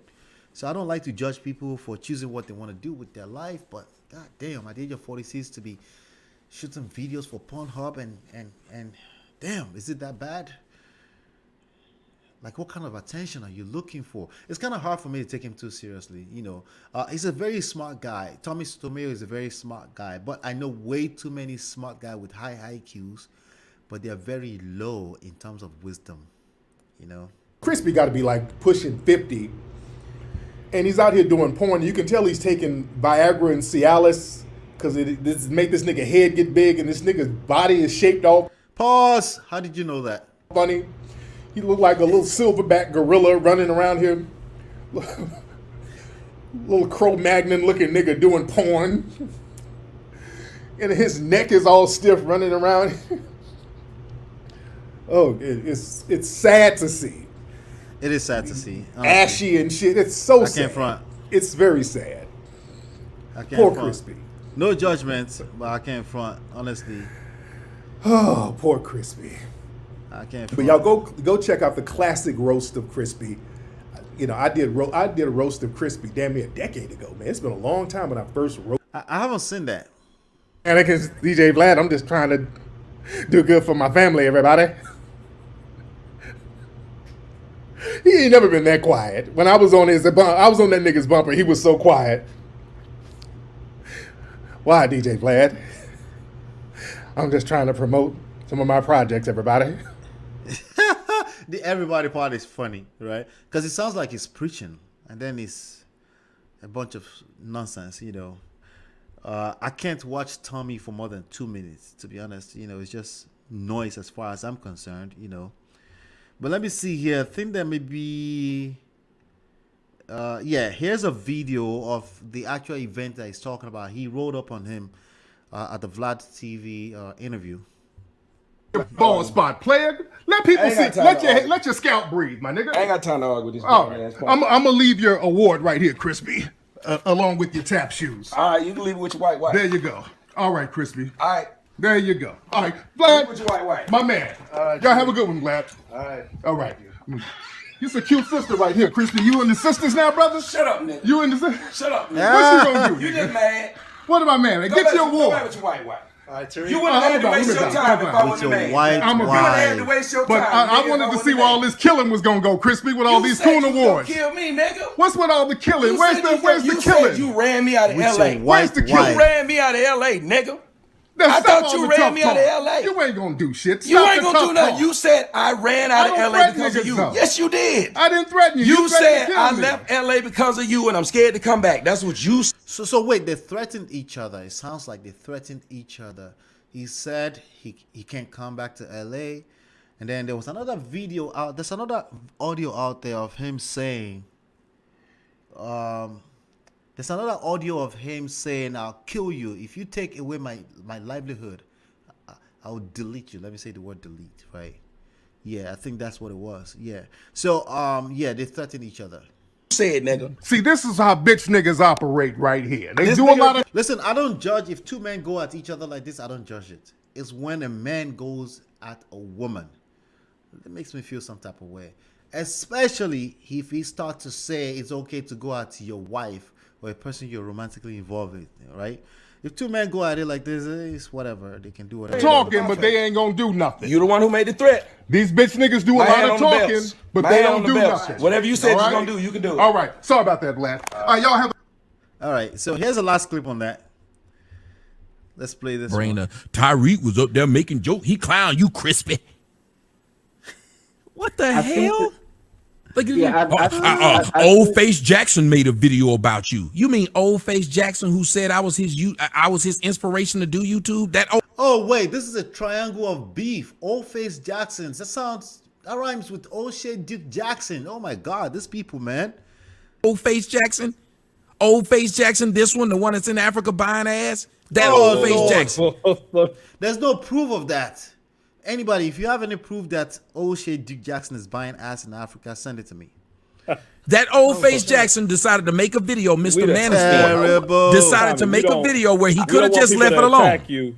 We don't want people to attack you, but we also don't want you to attack us. No, he's already attacked me. We don't want to be attacked. No. We don't want to be. Well, okay. Well, here's the question. You got to ask why this manosphere person who follows me, why would he attack you when I'm speaking? Who follows me decided to make a video making a joke out of it.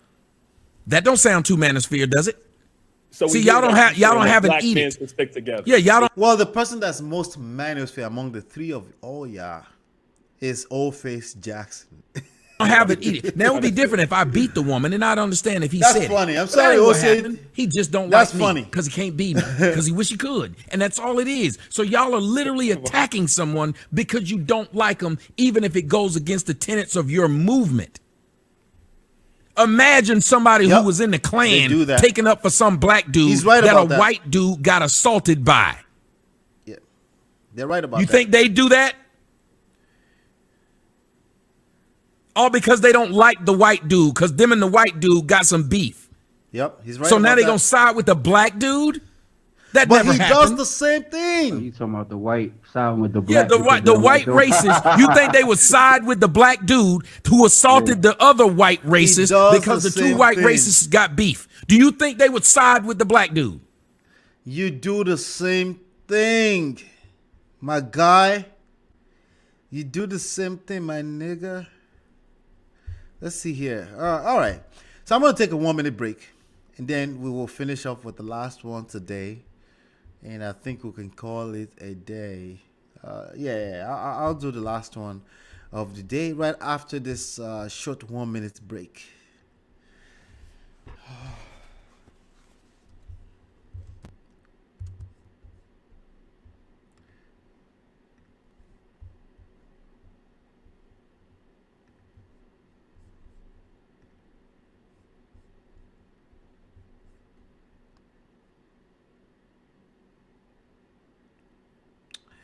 You know what? There's this one last video. Really quickly. 1 second. Let me quit this. Quit. All right. There's this one last video that I should play. There you go. This one right here. Let's play this. Not acting stupid. I'm playing this very short clip to make a point that I've been making since the beginning of this stream, actually. Okay. And then we'll go on that 1 minute break. Then we'll do the last reaction of the day, right? For those that think they're speaking the truth, I'm speaking the truth. Here's why that's always a bad argument. Okay, you got to come up with something better than I'm speaking the truth. I read that comment reaction earlier with the guy who thinks it's okay to argue with women in the name of a debate. But listen to this short clip. I'm not acting stupid. Yes, you are. I'm And y'all not. here with get kicked out of clubs and shit. I don't give a fuck because it's the truth. You're acting. Did you hear what she said? Okay, let's rewind that. Give a fuck because it's the truth. You're acting. Wait, she doesn't give a fuck because it's the truth. Remember, everyone always feel like they are speaking the truth. Keep that at the back of your mind. Everyone you're talking to think they're speaking the truth, right? And then you're gonna have a man on concert and say, "Hey, there's only one object truth." No, that's cap. That's bullshit. That's still you in your undertone saying your own version of truth is the only truth. Okay, but this is why that fails. But at least she's spelling it out because she thinks she's saying the truth too. And yes, we kind of know she was lying. She was capping heavy, right? I'm And y'all not. here with get kicked out of clubs and shit. I don't give a fuck because it's the truth. You're It's acting the truth. stupid. I'm not acting stupid. Yes, you are. I'm And y'all not. here with trying to fuck Why me. are you getting so This is mad? stupid. Because you're being dumb. You're being ignorant. All right, let's go on that 1 minute break. I'll be right back.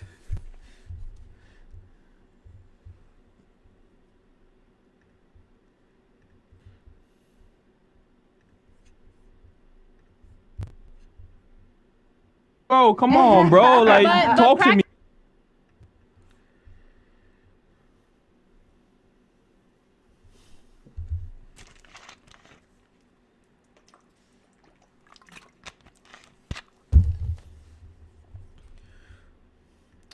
All right, so let's talk about this video right here. So this is a video from a few ladies and gentlemen. They call them the shout out to the daily, what is it? Daily wrap up crew, right? And again, just as about going my own way. Just out here in these YouTube streets, you see some clips, and I feel like moment of lesson, then I'll bring it to you, right? Then I'll react to it. So let's play it. Let's get into it. Oh, come on, bro. Like, talk to me. Practice makes Like, perfect. And if it was me and I'm really like, I love a nigga, I'm not gonna make him. I don't want to make him feel like he not pleasing me. Like, Yeah, by telling him, oh, wait, no, I don't like that. that's All right. So women do, especially if she likes you, she would do that a lot. Okay.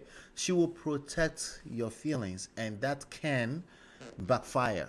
Okay, because effectively she's building resentment. Okay, it may be something that doesn't make her feel whole, that really she doesn't like, but again, the last thing she wants is to hurt your feelings.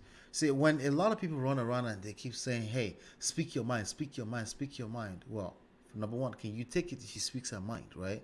Number two, what does it make her feel like if she's speaking her mind?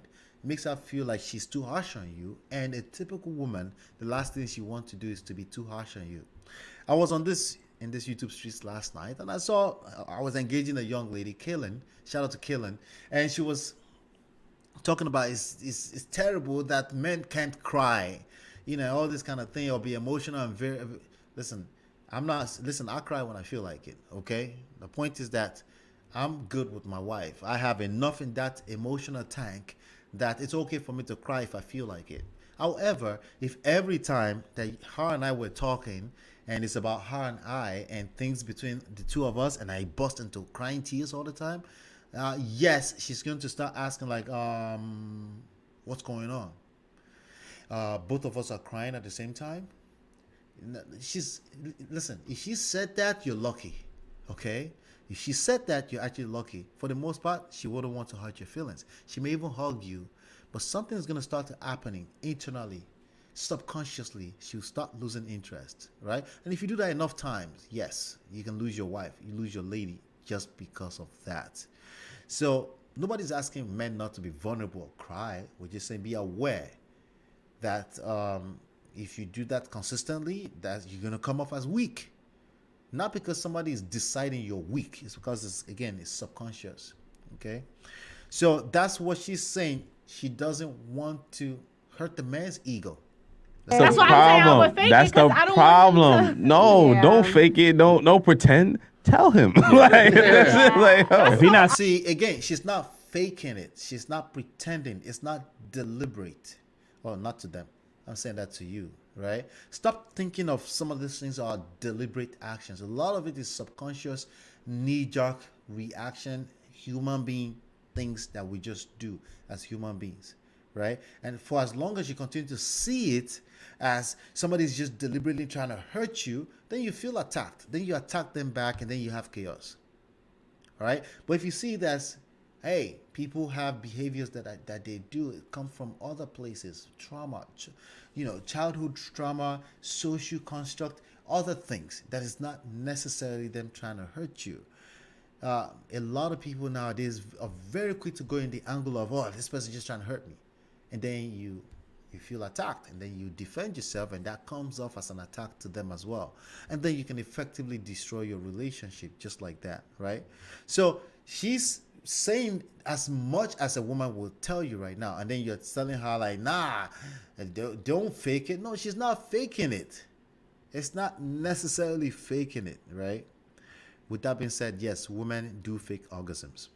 That's why they let that nigga know. That ruins the mood if I have to tell you, exactly. like, do this. Yo, I'm feeling like that shit. I ain't do nothing. That might ruin. Fiending to kill, so you should know what to do. That might ruin the mood for this time. But imagine how much better the rest of the time is gonna be. Exactly. Now that he knows. How you expect him to get better? But what if you try too hard the next time? Yeah, because then it's like, I know you're doing this. Eventually, that's the feminine energy for you. So you say one thing, you do it, and then the next time they say they're not interested in that. Like, you're doing too hard, you're doing too much. They're talking about sex, by the way. You're doing too much, right? And then you're now confused, right? Let me take this guy's face off of this thing.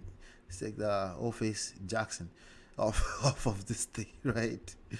Let me see here. All right. Sorry about that. Yeah. And then you now as a man, you're confused. Well, I'm telling you as a man, you need to step up your game when it comes to emotional intelligence. It's about listening, on a moment-by-moment basis. Just because you heard one thing yesterday doesn't mean that's what she wants today.